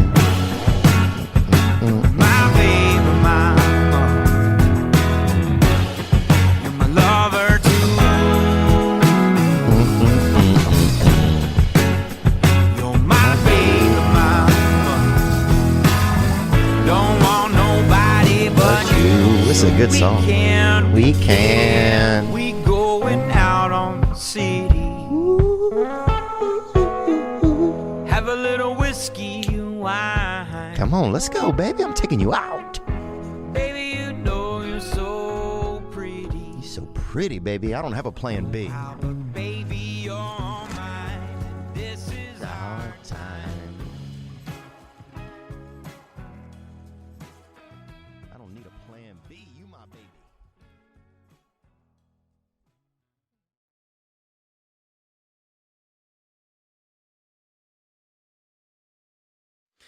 All right. If it is, baby. That's what they say sometimes. You know, I used to go to the water park by my house growing up. And it wasn't real close to us, but it was, you know, close enough. You couldn't go barefoot over there. You had to put on shoes. That's how far away it was. And we go to the water park, and it wasn't much of a place. You know, the biggest attractions out there, they had a water slide, and they had allegedly they had the coldest root beer in the area. So you'd go in there and people would be like, it ain't that cold, I can handle it, you know. People drive down from the north, you know, from Canada and Saskatchewan, you know, Michigan. They drive down, I can handle it, I can handle it. And they drive down there, and I remember you'd go in the general store over there at that water park. It's called Land O'Pines. And you'd go in the general store there, and man, it was, when you even opened the door to that general store, it was frosty in there. You'd see the Polar Express go by in the distance. All aboard, Wilson. And you'd get in there, and you'd be barefoot because you'd just come from the water slide in the pool. And you'd be barefoot rocking around in there, and it's so cold. I remember as a child trying to get back close to the cooler where that root beer was. And I remember hugging it. You'd hug anybody who was in here, help me. I remember there was an old woman by the baked beans one time, and I just got right up in between her legs for a minute. I just trying to get to that root beer.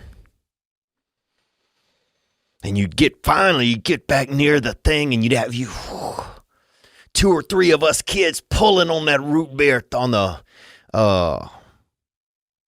cage it was in. It was in like a big cage, big glass cage, a big aquarium. You know, because it was so powerful and so cold. And you'd have to pull on that door and get your little buddy, help me. Terrence, help. Help, Terrence. And little Daniel would be over there on the other. He'd be pushing against the damn door. He thought he was helping. And he's over there just, you know, he's leaning on that bat like, dang, come on, man.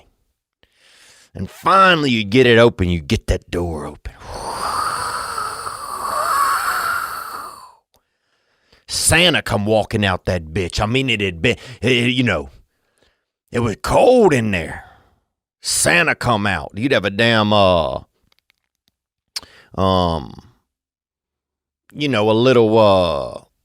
damn penguin come walking out that bitch. And he'd been in there looking at pornography. And you're like, damn, how can he even touch himself? He just got them 2 rudders on him. He can't grip nothing. But he was doing it anyway. You could see the shame on his face. But you get the glass door open and all these root bears would be sitting there. You could barely see, it was so cold. This fierce coldness is coming at you.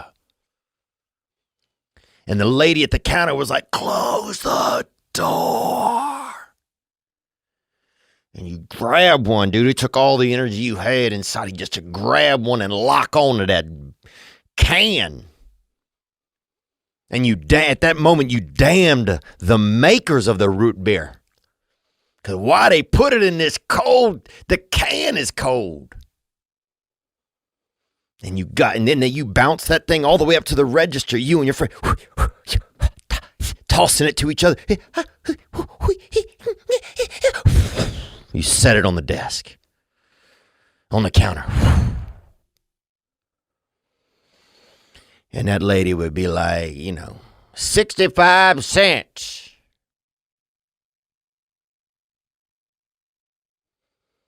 And mama giving you a little bit of money. And you put your money up there and you get it. And you'd walk out of there, man, and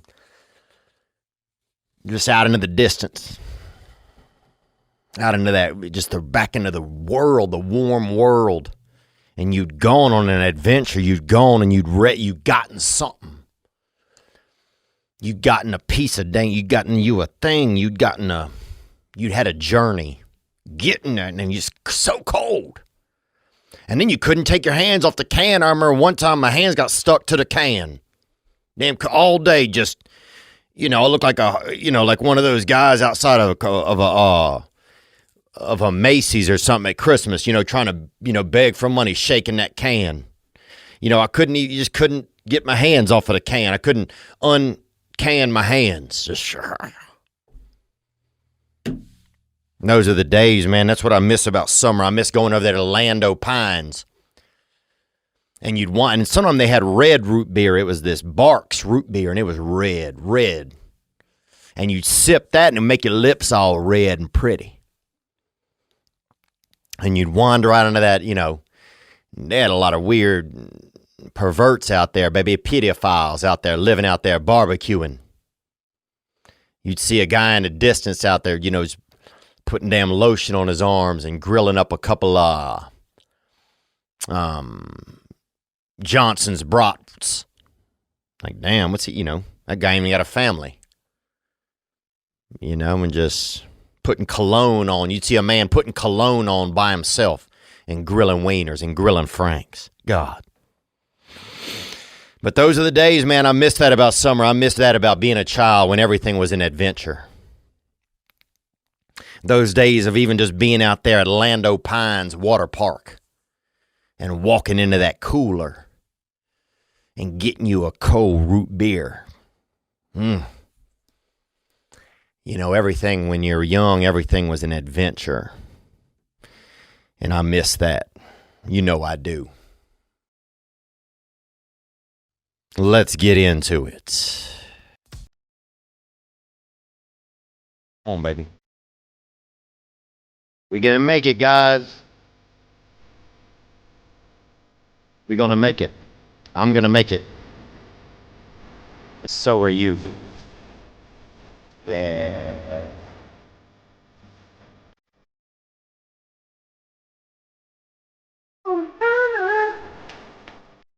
Mm-hmm.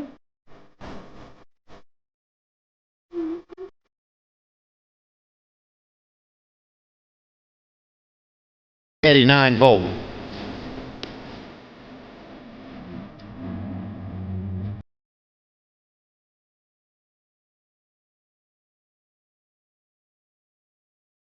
So lucky.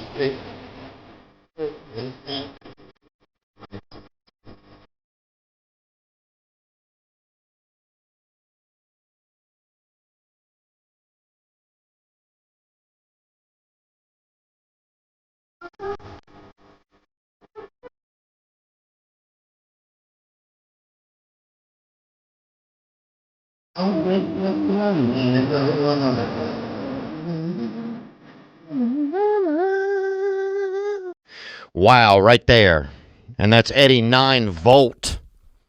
And they're singing the Come Up. You know, and that's what you have to believe that you're on the come up. That's a big thing. Believing that there's something, that you are on a forward turn. That your projection overall is upward. You got to believe that. You got to believe that. I hope you do. If you're feeling like you don't, I hope you're able to just to remodel that. And don't listen to yourself for a second and listen to me, and let me tell you that you are on the come up. You are. You are, and whatever you're going through or dealing with or been dealt with, you know, you playing blackjack with the devil, baby. That's a life is just you sitting right there. Hit me, hit me, hit me. You know? And then bust. Damn. You know, it's just, so whatever you've been dealt or whatever you're dealing with, just slow the game down. Look for the waitress, order a water. You're going to be fine. You're going to be fine. Man, I got to go see Hank Williams Jr. last night. Out here in the Central East, baby. And if you haven't seen this man, you know, Thunderhead, baby, you know what I'm talking about. This man, he's a real rostabout, you know, he's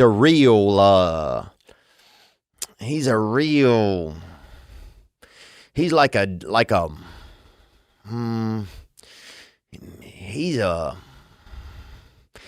he is just a damn super honky. That's what he is, baby. He's got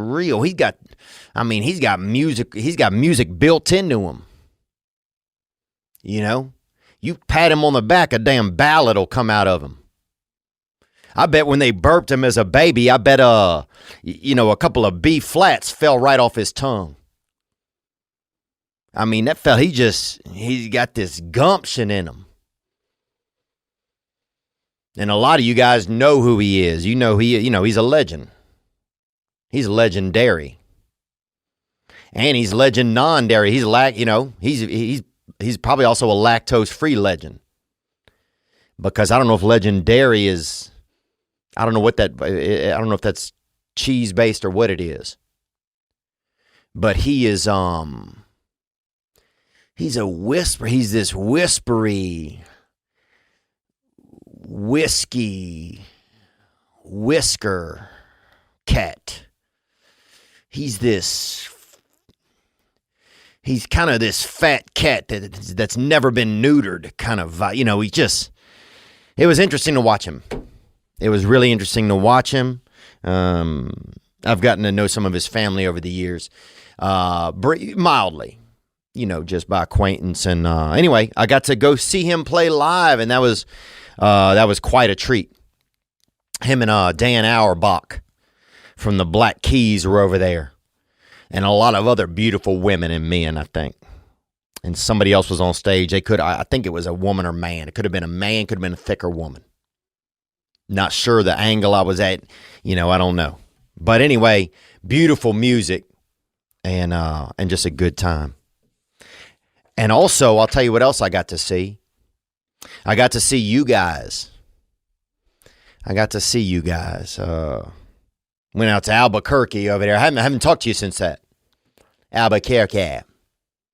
Somebody's like, welcome to Albuquerque. It's like, how many cares are in Albuquerque? I said, man, I'm happy to be here. I said, he goes, where? And I said, and they trick you because they want to hear you say it. Because they know you can't say it well because nobody can. Because they can't also. And the man said, I said, I'm happy to be here. And the guy goes, where? And I was like, Albuquerque. Hey,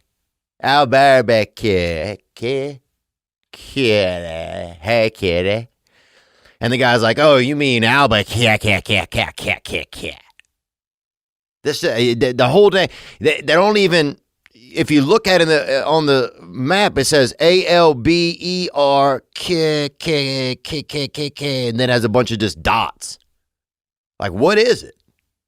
One of the queues has a line going over the top of it. You know, like unlimited queues or whatever. Damn, you know. And one of the queues, if you look real close, you can see him over there carrying a couple other little queues on his little, you know, his little hip or whatever that thing is, a little goiter, whatever queues have on them. But damn it, in Albuquerque, that place is insane, bro. I never seen anything like that, bro. Them people, thank you, first of all, for coming out. The show was good. That one was, it was a little tough in that venue, I felt like, but it was good. And I was just so grateful I mean, people came out, they got babysitters, they drove, they made this effort.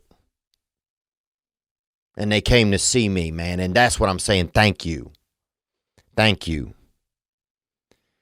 Thank you for that support. And I mean, they had dang, everybody, people are like, dude, they got aliens, man. They got aliens, bro. They have vatos out. They got like area 51 out there.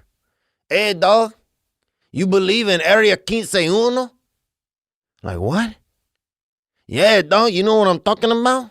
Aliens, papa. Like, what, dog? Like, ¿qué pasó, perro? Oh, dog, I'm talking about aliens, dog. You like Area 51, dog? You know what I'm talking about? Area 51? And I'm like,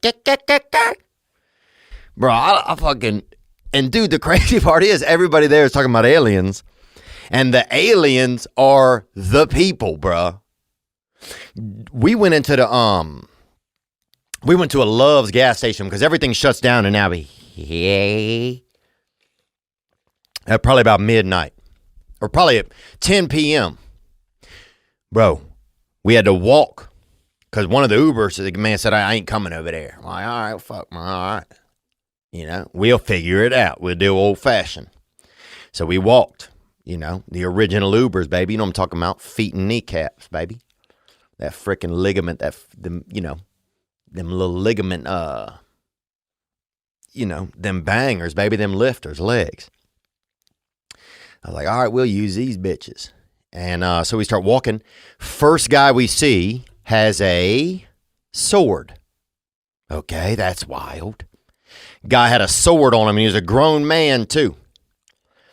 And we just didn't want to kind of, he was walking around, but you could tell he was asleep. So he's one of those sleep swordsers. So it was just one of those, he's almost like one of those, like on a video game, if you don't get close to him, they don't know you're there, kind of. He was like that. So like, all right, let's just maneuver around this little guardian of the Greyhound. He was basically guarding a Greyhound station. But anyway, what was I talking about? Oh, Albuquerque, yeah. But everybody there, they talk about the alien, but the aliens are there amongst the people. It's so mixed in. And we went to a gas station, and this guy in there was just walking just like he moved, like his head, he kept moving his arms up above his heads while he walked. Like, oh, dog, I'm looking for some Rolos. I'm looking for a whatchamacallit. And everybody there had a parole officer with them. And that blew my mind. But that's solid police work. And thank you. That was great, man. Over there in the Albuquerque. That was great. We saw that. What else happened, man? Yeah, I tried to do meet and greets after the shows in most of the city. I tried to pop out and say, hey, if I have the energy for it. And we made it over there through Midland and Lubbock. And we made it over there through, where else were we? Dallas. Beautiful, man. You know, thank you to all the Texas. And then we, you know, this past week we made it through Georgia and over there to Alabama. And, but what else happened? Oh, also in Albuquerque, they're like, dog, you got to try the chilies, dog. Have you had the green chilies? Dude, somebody, right. That place is crazy, dude. I went to like this meeting there. I got 51 days sober right now, so that's where I'm at, and I'm feeling very grateful for that. And so I went to this meeting, and the dude, I know you're not supposed to talk about what happens in meetings. That's fine. I was at a meeting once, then I'll say it like this, and it was just me and someone else, and the man was hitting on me, bruh, in there. Like, dude, I'm trying to get sober, dog, not gayed out. So it was just like, dang, bro, you got to watch that stuff. So, if you're at a meeting and a guy takes his shoes off, dude, and he started doing that cat's cradle thing with his shoelaces. He took them out of his shoes and was doing cat's cradle with them. I'm like, God, But in Albuquerque, they always want you to try the green chilies. People are like, dog, my cousin got attacked by two guys with lightsabers, But have you had the green chilies? Like, that's all it is there. It's like, man, my friend got run over by a Volkswagen, but have you had the green chilies? People are like, dude, man, my wife fell off a building last week, and it was, nobody knows what happened. I was up there with her, and we got in an argument, and she went off the edge, and damn, have you had the green chilies, man? Because they are good. So it's just that kind of place. It's that green chili belt over there. And look, I will say this. They are good. Everybody in Albuquerque seem like they are waiting for a Greyhound bus, even if they're not at a Greyhound station. I feel like everybody has luggage. Yeah. Everybody like has a ticket, like, I'm waiting for the train. And there's not even near any tracks. It's just a unique area, Even birds are like, man, fuck, dog. What the fuck is happening here? But I'll say this, the people that came out, beautiful folks. And thank you guys for having me, man. I really appreciate it. Then we made it through Lubbock and Midland and over to Dallas, and that was amazing. And then what else? Oh, we went to Savannah, Georgia. We got a lot more things to talk about. A lot of great calls came in, man. And I'm feeling good. And I want to thank you guys for your support. I want to let you know that, I will be in Florida in 2 weeks. Man, you can see me over there. June 23rd, Hollywood, Florida. June 24th, Fort Myers, Florida. June 25th, Daytona Beach, Florida. And June 26th, Lakeland, Florida. Yeah, and also want to let you know that we have the NBA championships are going on. It's Dallas and Golden State. And you can join the finals action with DraftKings Sportsbook. They're an official sponsor, official sports betting partner of the NBA. New customers can make any $5 NBA bet and get $150 in free bets instantly. Wow, that's beautiful. If you're looking to turn a small bet into a big payday during an NBA Finals with DraftKings same game parlay, you can do that. This NBA season, a customer placed a $5 same game parlay and won over $5,000. That's amazing. Download the DraftKings Sportsbook app now. Use promo code THEO. Make any $5 bet during the NBA Finals and get $150 in free bets instantly. That's promo code Theo, only at DraftKings Sportsbook, an official sports betting partner of the NBA. Minimum age and eligibility restrictions apply. See show for details. And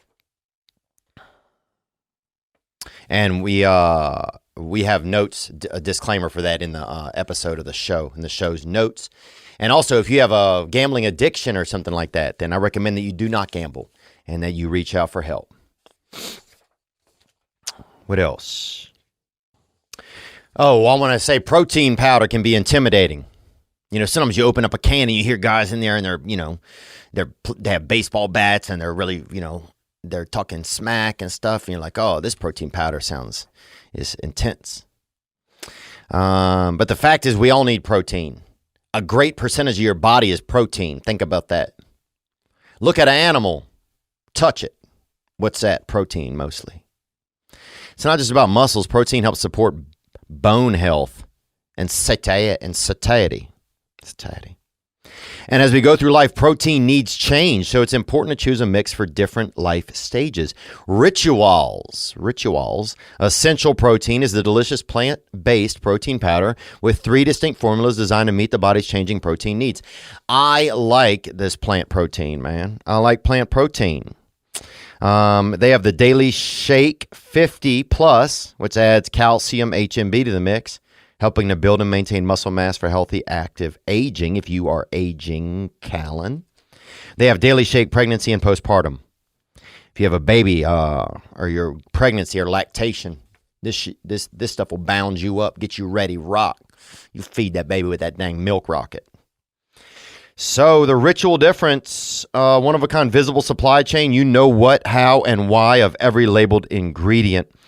They even offer a money-back guarantee for not 100% in love. There you go. TPW listeners get 10% off with your first 3 months at ritual.com/THEO.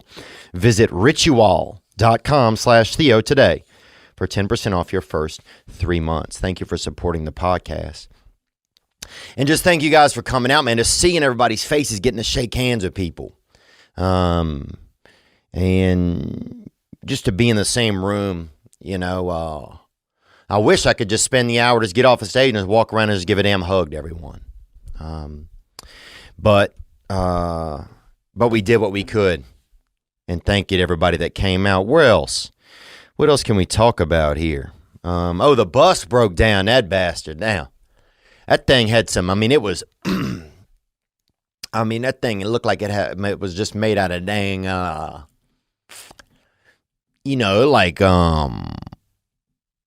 it would just had that dirty diaper vibe from the jump. It was I know there was a pair of men's boots, small men's boots under my bed. And it was interesting. I thought they was children's boots when I saw them. I said, this is children's boots, and it's a little creepy to have children's boots under your bed on a bus. That's, strange. And the bedding looked like they had just beaten it out of Clint Eastwood. Like somebody tied it up and they just punched him so many times that a damn, bedroom set popped right out of his skull. It was just had an old, older motif, kind of Western, kind of, kind of like somebody, so I don't know. I bet it felt like something bad had happened to Native Americans in the area of the blanket. That's what it felt like. It was an old blanket. Anyway, they had children's boots under the bed, but on the back of the children's boot, it said men's on it. And that's when you got to really question what's going on. When somebody's writing men's on the back of a children's boot.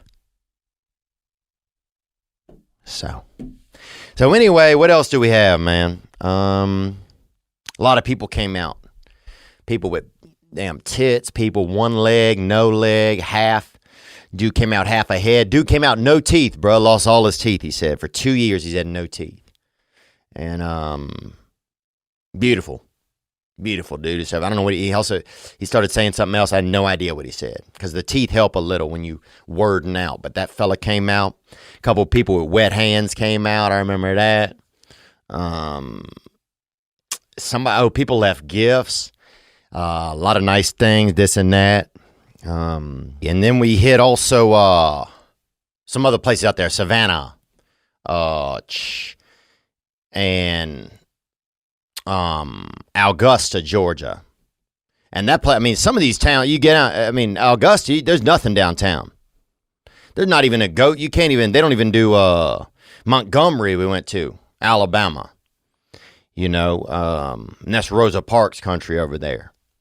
And Rosa done parked somewhere else because there's nobody downtown there either. That place, they don't even have ghosts. Even the ghosts are gone. They used to do ghost tours. And now I saw a thing that said ghost tours closed. Even the ghosts have left. And that's when it's, when not only do humans leave, but then even the spirit, that there's a bus full of, just realms and ghosts leaving town. I'd love to see the cops pull that bus over. Just stops and there's the license and registration. There's just nothing is sitting there.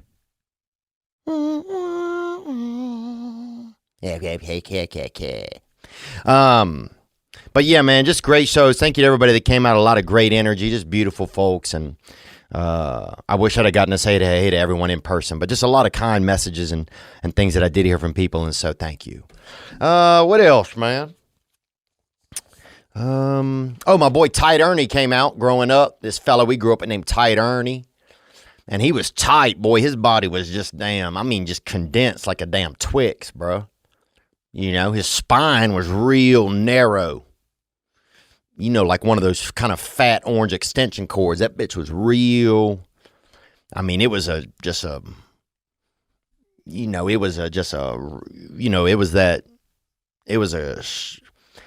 It was a lean portal he had on him. He was just real. His whole body was tight and condensed, If he lifted his right arm, to shake your hand, his left leg would go up. His whole body was just real condensed like that.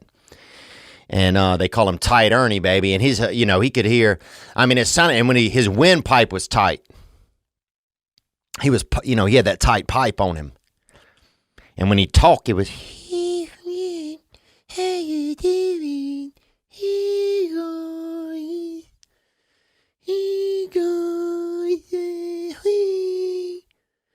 Tomorrow is my birthday. Like his daddy had just damn fucked a flute. You know what I'm talking about? Somebody in that family, got a little risque with a with a woodwind. You know what I'm saying? Somebody was putting wood into a woodwind, baby, in that family, because that dude fucking damn, boy. And I grew up with that fella, man, so it's just crazy to see him. Some folks brought him out because he can't drive. He can't handle that steering wheel. Watching him drive, it's like if you see somebody put one of those, they used to put the club on their car, on the steering wheel so nobody'd steal it. That's like watching him drive. He's just so tight and concise. He's just built like a damn, he's built like a, let me look at these woodwind instruments. What are 9 woodwind instruments? Oh, yeah, he's built like a damn oboe or a bass clarinet, bro. There you go. But yeah, great times, man. Great times. What else happened? Everything, man. You guys had some calls. That's really what I want to get to. I want to get to you guys calling in and just hear what's up with y'all, But yeah, I'm just trying to stay alive and stay happy and stay well, man. And I hope that's the same thing that you are doing. I know you are. What else do we have? Some calls came in. Let's just get into a couple. I felt like it was something else fun I was going to tell you, but might have forgot it. Oh, the bus broke down and they gave us a new bus. They got us a new bus. Took a couple days. But we drove for like 9 hours just in the back of the bus. No power, nothing. Just hot in there. Just baking. Just, like somebody, just like the toaster, just like a little toaster. And that bitch, I got out of that thing finally. I wanted to put damn butter on my back and eat my ass, bro. You know what I'm saying, dude? It just, I wanted to put a dang little preserves up and down my legs and back because I was just a little bit browned on the outside, brother. You know what I'm saying? Affirmative action, baby. That affirmative action stroller, that's what we were in because I was just baked when I got out that bad boy. I was browned out. Praise God. Now, before we get into the calls, let's get into a little bit of news, a little bit of intel, baby. And you know what I do for my news, baby. I take my news straight out of the nearest Asian, baby, right off the press, baby. God's frickin' publishing company, bro. You know what I'm talking about. There is that's facts. That's all facts. You freaking get to know a good Asian person, and that's facts, son. Xerox ain't got shit on a good Vietnamese friend, brother, or Polynesian. What you got there, Riley Mal? Nothing much. Great to be here. Yeah, nice to hear you today, man. You sound, your voice sounds a little bit deeper. Say something for me. Hey Theo, how's it going? Yeah, it's interesting. Have you been doing any different activities? You know, did you have a birthday? Have you been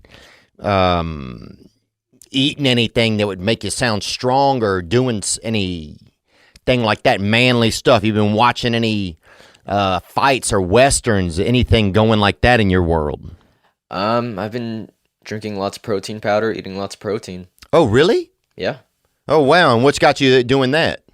I'm actually with a trainer. He's been working out with me. Oh, that's great, man. And what are some of your long-term goals with fitness? Just to, be fit, don't get fat. You have fat family? I do not. Praise God, brother. It's hard to trust a fully lean family, I've always thought. If I see a family and everybody's lean, it's hard to trust everybody over there.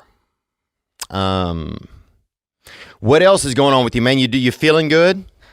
I did have a kidney stone.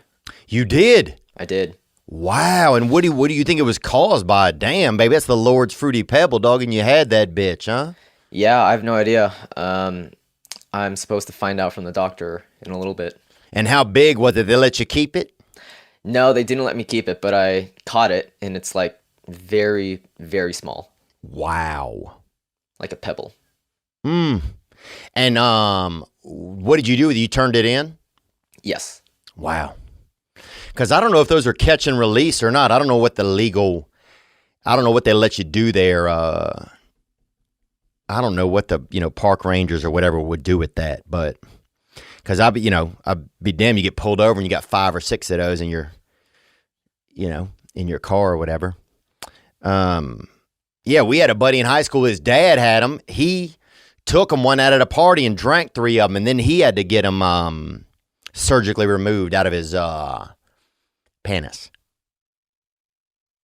So, what's up with you and God, baby? How's God treating you, Riley?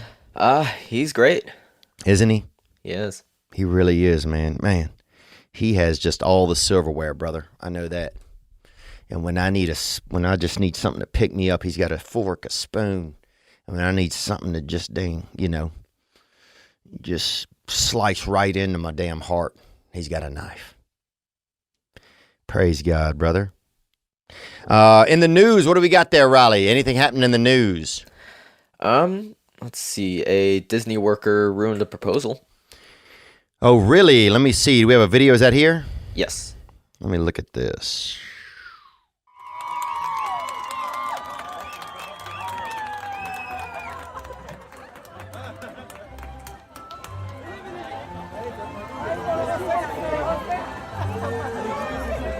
And you know what it is, man, and I don't want to say this really, and I don't know this. But a lot of Disney is known, it's really a hotbed for a lot of gay men. Go work there. It's their first step out into a place where they're really, I think, it's a mecca for gay men. It's basically the Wailing Wall in a lot of ways, or it's like, what's another mecca, Riley? Like a popular place people go to.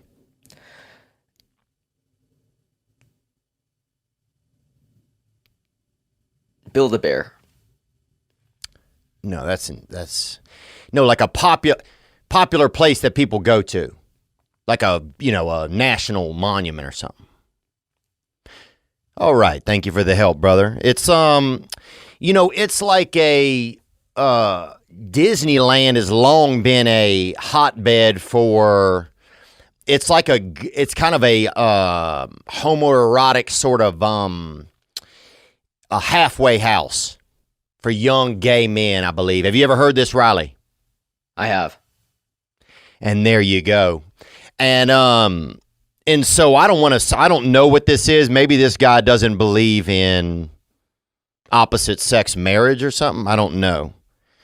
So I'm not accusing anybody. I'm saying that could be something that has occurred. There could be some opposition to that in that realm. You also, maybe they just don't let people get married there. Because if you notice, a lot of the different cartoons don't have parents. They want you to believe they all magically occurred and there wasn't any sex, you know? Nobody wants to think of like a wet, what's a popular Disney character, Rally Mal? Mickey Mouse. Nobody wants to think of Mickey Mouse covered in amniotic and little, maybe a couple duties under him or whatever from a crazy birth, from coming down the damn, the Thunder Mountain, Mom's Thunder Mountain. So praise God, baby. But I guess the man said no. He said, you go on out of here and come back with a buddy or something. Who knows? I don't know, but they're not letting them do it. And it's kind of a bummer. I think if you see that in the wedding video, it just promotes Disneyland, but maybe they'd have people doing it all day. So that could also be an issue. What else we got, Riley? Let's get into one more news story. Let's see. Some TikTok pediatricians urge people to stop sharing dangerous baby formula recipes. Okay. And were you baby formulaed, Riley? Do you remember? Were you on the bag or were you on the tit? I don't remember. Huh. No recollection? No. Even if you purse your lips a little, does anything come back to your memory? No. Nothing to mind. Well, they say, people making dirty baby formula on here. I'm not shocked. People doing stuff on TikTok. People doing bad stuff on there. Everything, fake gasoline, all kind of shit. They had people said they came back from the past and shit on there. Time travelers, all this shit. People believe it. And I guess it's I think if you go in there to get a recipe for a bouillabaisse or a good soup, that's quality. But if you go in there to get a damn something to put into a damn newborn, and you're gonna put a damn 98 octane into that bastard, or put something that has Afrin in it or something like that, that's poor choice. What else? Okay.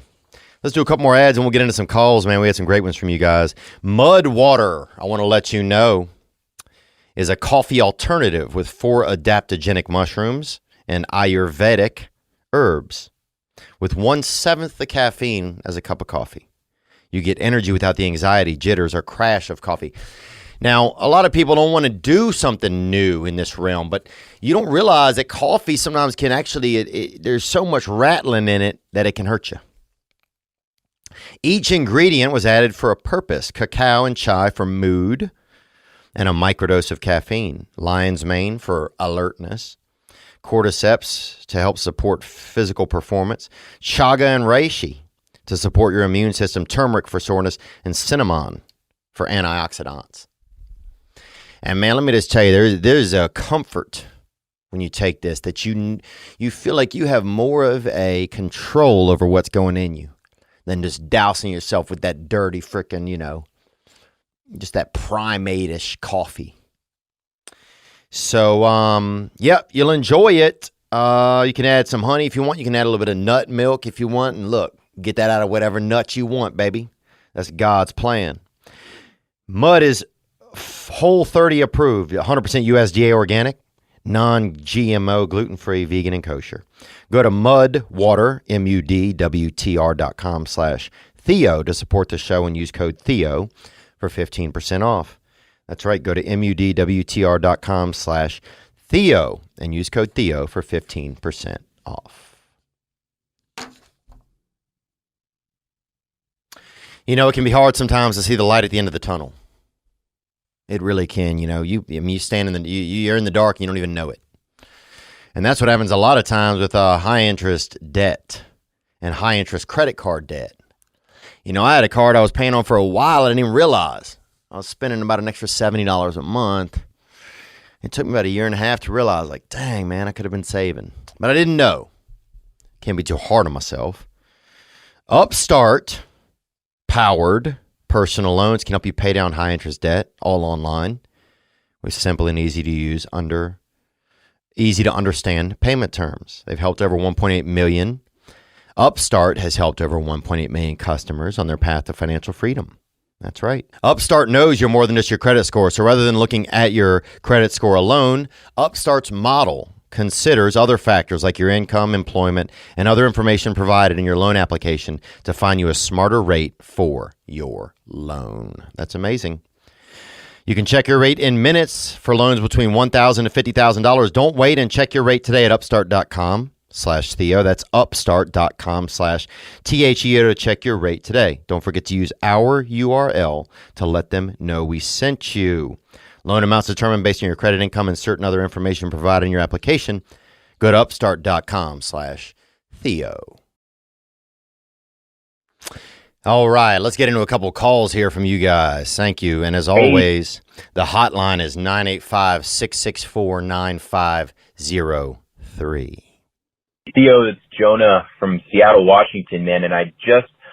Jonah up there. And Jonah's a name of a famous whale, too, if you ever looked at that in the Bible or in, I don't know if it's in the Bible or if it's just outside of the Bible. But Jonah was a famous whale. Onward. In Seattle area, man, we get pretty crazy with the weed, man. And, you know, I grew up, ever since I was 13, been smoking weed. And it's definitely an area of my life that, you know, nothing wrong with it, but it's an area of my life I want to grow in because I can tell it's definitely taking a strong grip on my... Oh, yeah. Weed will, it's comfortable. It's comfortable. It's like walking around with just a pillow, party. It's like a pillow party. Hey, I'm having fun. My brain's kind of fun. Looks cool out here. What's going on? Oh, I lost my job. Oh, all right. Oh, Dunkin' Donuts. That's weed. Let's hear it. My life, and I definitely don't know how it is in Louisiana. I was just wondering, out there in Louisiana, man, what does it look like dealing with the people who are always stoned? Do you even see them? Well, look, brother, I'll tell you this, man. I grew up in Louisiana, and it's a beautiful place, dude. If you believe in beauty, then you believe in that state. And it's one of the top 50 states, and it's Louisiana Purchase. We did that. So half y'all would be Canadian if we hadn't done the deal. You're welcome. But I want to say this. I remember weed was fun. Weed was fun back in the day. You get that swamp gas, baby, and you just start huffing it up. And that shit was brown, bro. Some of it have a damn gator claw in it. Or a damn little falcon, half a falcon nut in that bastard. Weed, Louisiana weed, baby, damn. That thing, bro, you take a hit of it and the water level in your yard would rise. That shit would, whoo. That shit was thick, boy. That shit was thick. That thing, dude, you damn, they had just trimmed, baby. That shit was that they trimmed those Reggie Bushes, bro. And you hit that Slam Jordan, dog. You know what I'm saying, baby? That shit was stout. And I loved getting high as a child. Was great. I don't care where you were. Dude, I remember the weed. You get a bag of weed on it, and if you didn't want to smoke it, they'd have a damn recipe for you. Make you a little bit of A2 faded, some get you a little bit of just that gumbo, just that freaking get your brains all, you'd have your brain just fucking looking for itself, bruh. You could feel your brain looking for itself, dog. That shit get you gassed up. That shit'll have you singing the national anthem, bruh. That shit'll have you singing a national anthem to a spice rack, dog. That's that Louisiana swamp gas. Yeah, getting high in Louisiana was fun, man, as a child.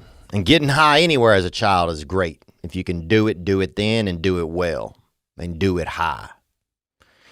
And I remember we used to be over at my buddy's house. And we used to get high over there. And his daddy wasn't super fond of gays at the time. He wasn't anti-gay. He just didn't know anything about it, and it made him real uncomfortable. So me and my friend and my other friend, we go outside, we smoke weed. I'd come back in early to the house. I'd be the first one back in, and I would go to my buddy's dad. I would know about that kind of gay trigger he had, and I would just tell him, I'd be like, hey, Mr. Mike, they were kind of being a little, I don't know what they were doing, sir.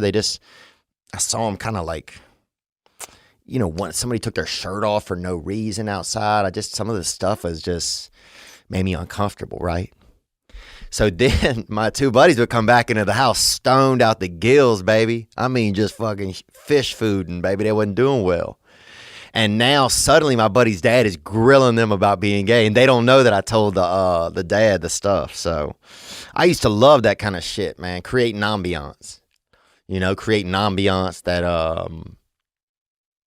that shit was just so good. That shit was fun, baby. Those are the good old days. You ever done anything like that, Riley? You never smoked any weed, have you, Bubba? I've not. And are you afraid? Do you believe that getting high could lead people to homosexuality? Possibly.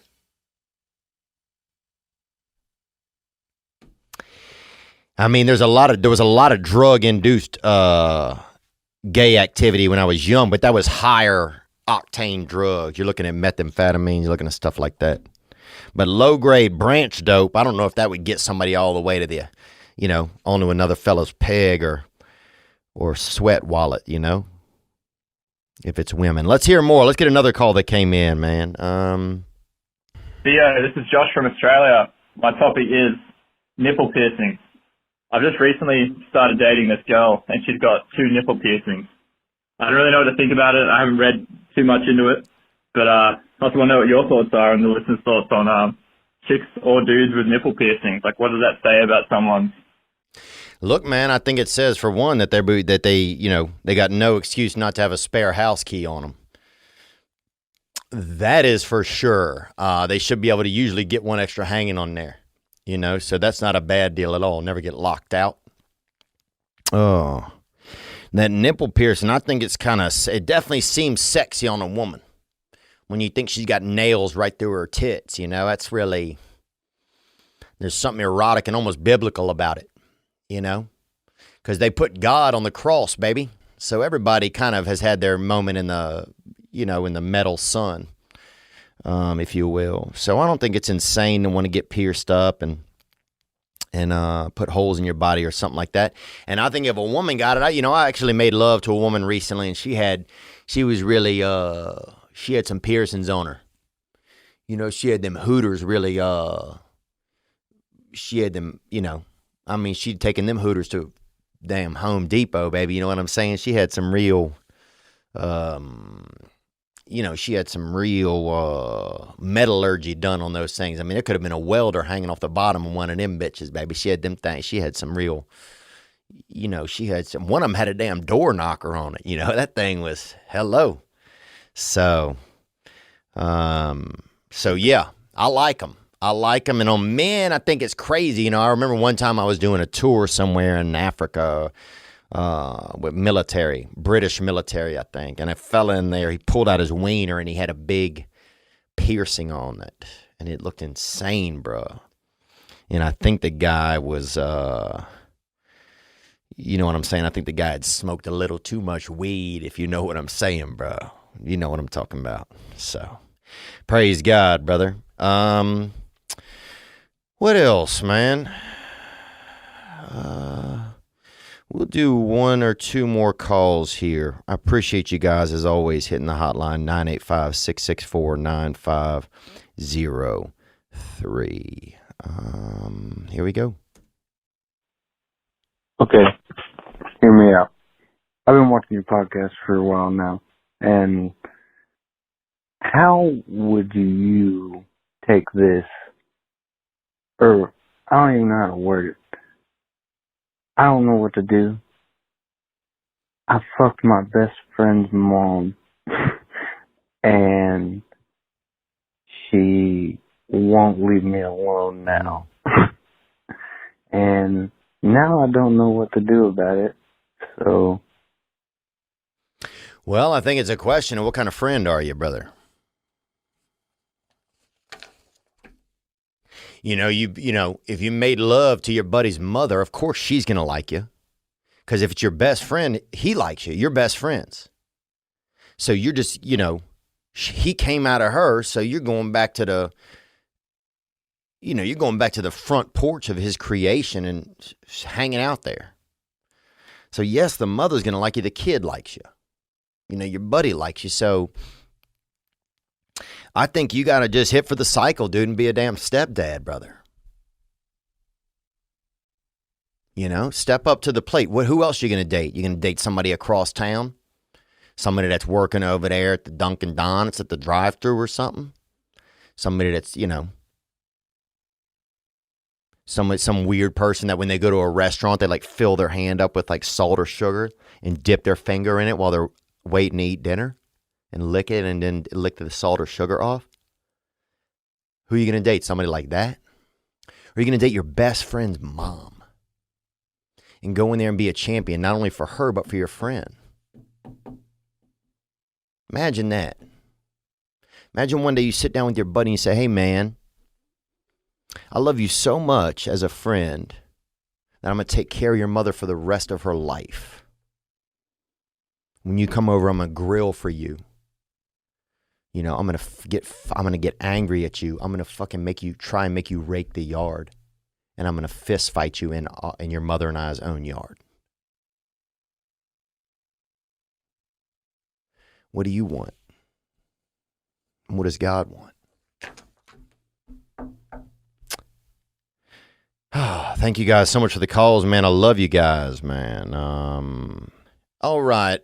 Let's take another call here. Hey, Theo, this is Ivan from Enid, Oklahoma. Went to Tulsa to see you recently. Loved it. It was great. Thank you, man. Thank you for coming out. And thank you for spending your time over there. Yeah, that was exciting, dude. That was an exciting night. Onward. I was just wondering if you had any advice. I let the mother of my child down recently. At least I have been for the past 2 years, and I was a drunk. I'm finally realizing everything and trying to be better, but apparently it's too late. So, I was wondering if you had any advice on how to keep on going, man. Love you. You helped me get through the hardest things. Thank you so much, Theo. Thank you, bro, for the call, man. I'm sorry that you're suffering. But also I'm glad that you are. And I'll say this is why I say that. Because it sounds like you have some realization now. You're able to get some perspective, maybe. All right. If it is, it is, baby. That's what they say sometimes. I used to go to the water park by my house growing up. And it wasn't real close to us, but it was, close enough. You couldn't go barefoot over there. You had to put on shoes. That's how far away it was. And we go to the water park, and it wasn't much of a place. The biggest attractions out there, they had a water slide, and they had allegedly they had the coldest root beer in the area. So you'd go in there and people would be like, it ain't that cold, I can handle it, People drive down from the north, from Canada and Saskatchewan, Michigan. They drive down, I can handle it, I can handle it. And they drive down there, and I remember you'd go in the general store over there at that water park. It's called Land O'Pines. And you'd go in the general store there, and man, it was, when you even opened the door to that general store, it was frosty in there. You'd see the Polar Express go by in the distance. All aboard, Wilson. And you'd get in there and you'd be barefoot because you just come from the water slide in the pool. And you'd be barefoot rocking around in there, and it's so cold. I remember as a child trying to get back close to the cooler where that root beer was. And I remember hugging it. You'd hug anybody who was in here, help me. I remember there was an old woman by the baked beans one time, and I just got right up in between her legs for a minute. I just trying to get to that root beer. And you'd get back near the thing, and you'd have two or three of us kids pulling on that root beer on the cage it was in. It was in like a big cage, big glass cage, a big aquarium. You know, because it was so powerful and so cold. And you'd have to pull on that door and get your little buddy, help me. Terrence, help. Help, Terrence. And little Daniel would be over there he'd be pushing against the damn door. He thought he was helping. And he's over there just, he's leaning on that bat like, dang, come on, man. And finally you get it open. You get that door open. Santa come walking out that bitch. I mean, it had been, it was cold in there. Santa come out. You'd have a damn, a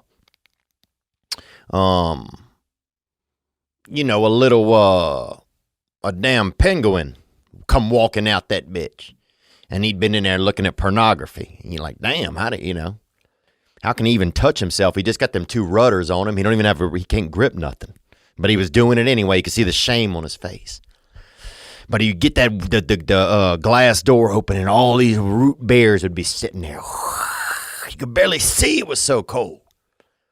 This fierce coldness is coming at you. And the lady at the counter was like, close the door.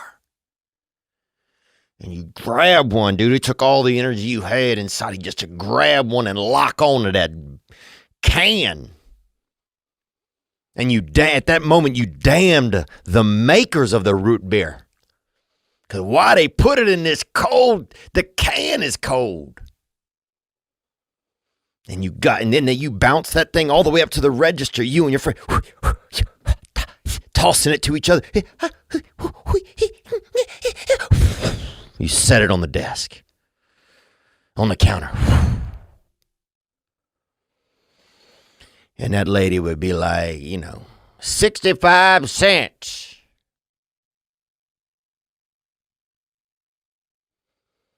And mama giving you a little bit of money. And you put your money up there and you get it. And you'd walk out of there, man, and just out into the distance. Out into that, back into the world, the warm world. And you'd gone on an adventure. You'd gone and you'd gotten something. You'd gotten a piece of you'd gotten you a thing. You'd had a journey. Getting there, and you're so cold. And then you couldn't take your hands off the can. I remember one time my hands got stuck to the can. Damn, all day just, I looked like like one of those guys outside of a Macy's or something at Christmas, trying to, beg for money, shaking that can. I just couldn't get my hands off of the can. I couldn't uncan my hands. Just, those are the days, man. That's what I miss about summer. I miss going over there to Lando Pines. And and sometimes they had red root beer. It was this Barks root beer, and it was red. And you'd sip that, and it'd make your lips all red and pretty. And you'd wander out into that, they had a lot of weird perverts out there, baby, pedophiles out there, living out there, barbecuing. You'd see a guy in the distance out there, putting damn lotion on his arms and grilling up a couple of Johnson's brats. Like, damn, what's he, that guy ain't even got a family. And just putting cologne on. You'd see a man putting cologne on by himself and grilling wieners and grilling franks. God. But those are the days, man. I miss that about summer. I miss that about being a child when everything was an adventure. Those days of even just being out there at Lando Pines Water Park and walking into that cooler and getting you a cold root beer. You know, everything when you're young, everything was an adventure. And I miss that. You know I do. Let's get into it. Come on, baby. We're going to make it, guys. We're going to make it. I'm going to make it. So are you. Yeah.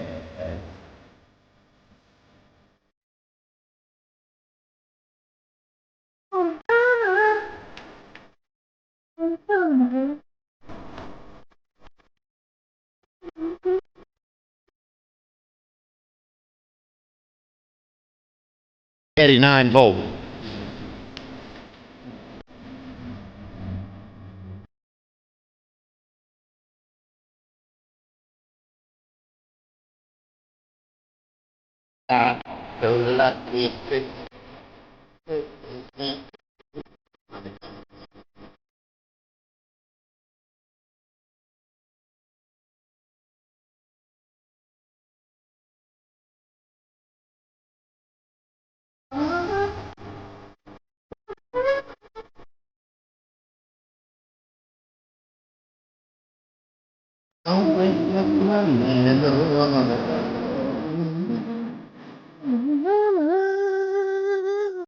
Wow, right there. And that's Eddie 9-volt. And they're singing the Come Up. You know, and that's what you have to believe that you're on the come up. That's a big thing.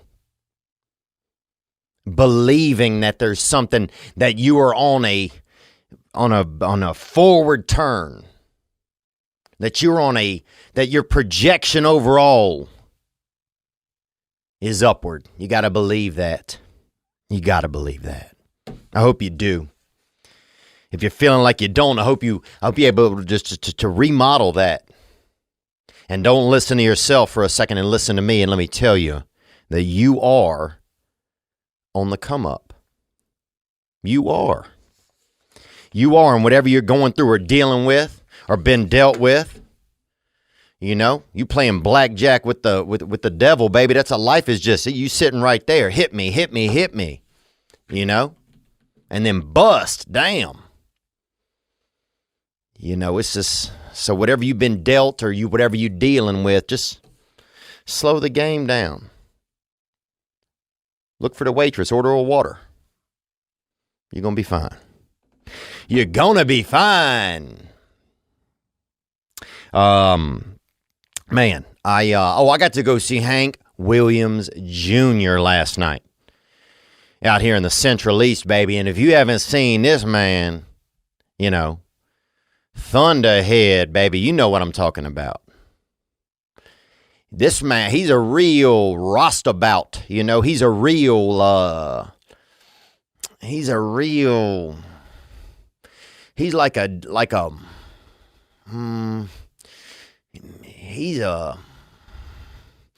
he is just a damn super honky. That's what he is, baby. He's got music built into him. You know, you pat him on the back, a damn ballad will come out of him. I bet when they burped him as a baby, I bet, a couple of B flats fell right off his tongue. I mean, that fella, he's got this gumption in him. And a lot of you guys know who he is. He's a legend. He's legendary. And he's legend non-dairy. He's probably also a lactose-free legend. Because I don't know if legendary is, I don't know if that's cheese-based or what it is. But he is, he's this whispery, whiskey, whisker cat. He's this he's kind of this fat cat that's never been neutered kind of, it was interesting to watch him. It was really interesting to watch him. I've gotten to know some of his family over the years, mildly, just by acquaintance. And anyway, I got to go see him play live, and that was quite a treat.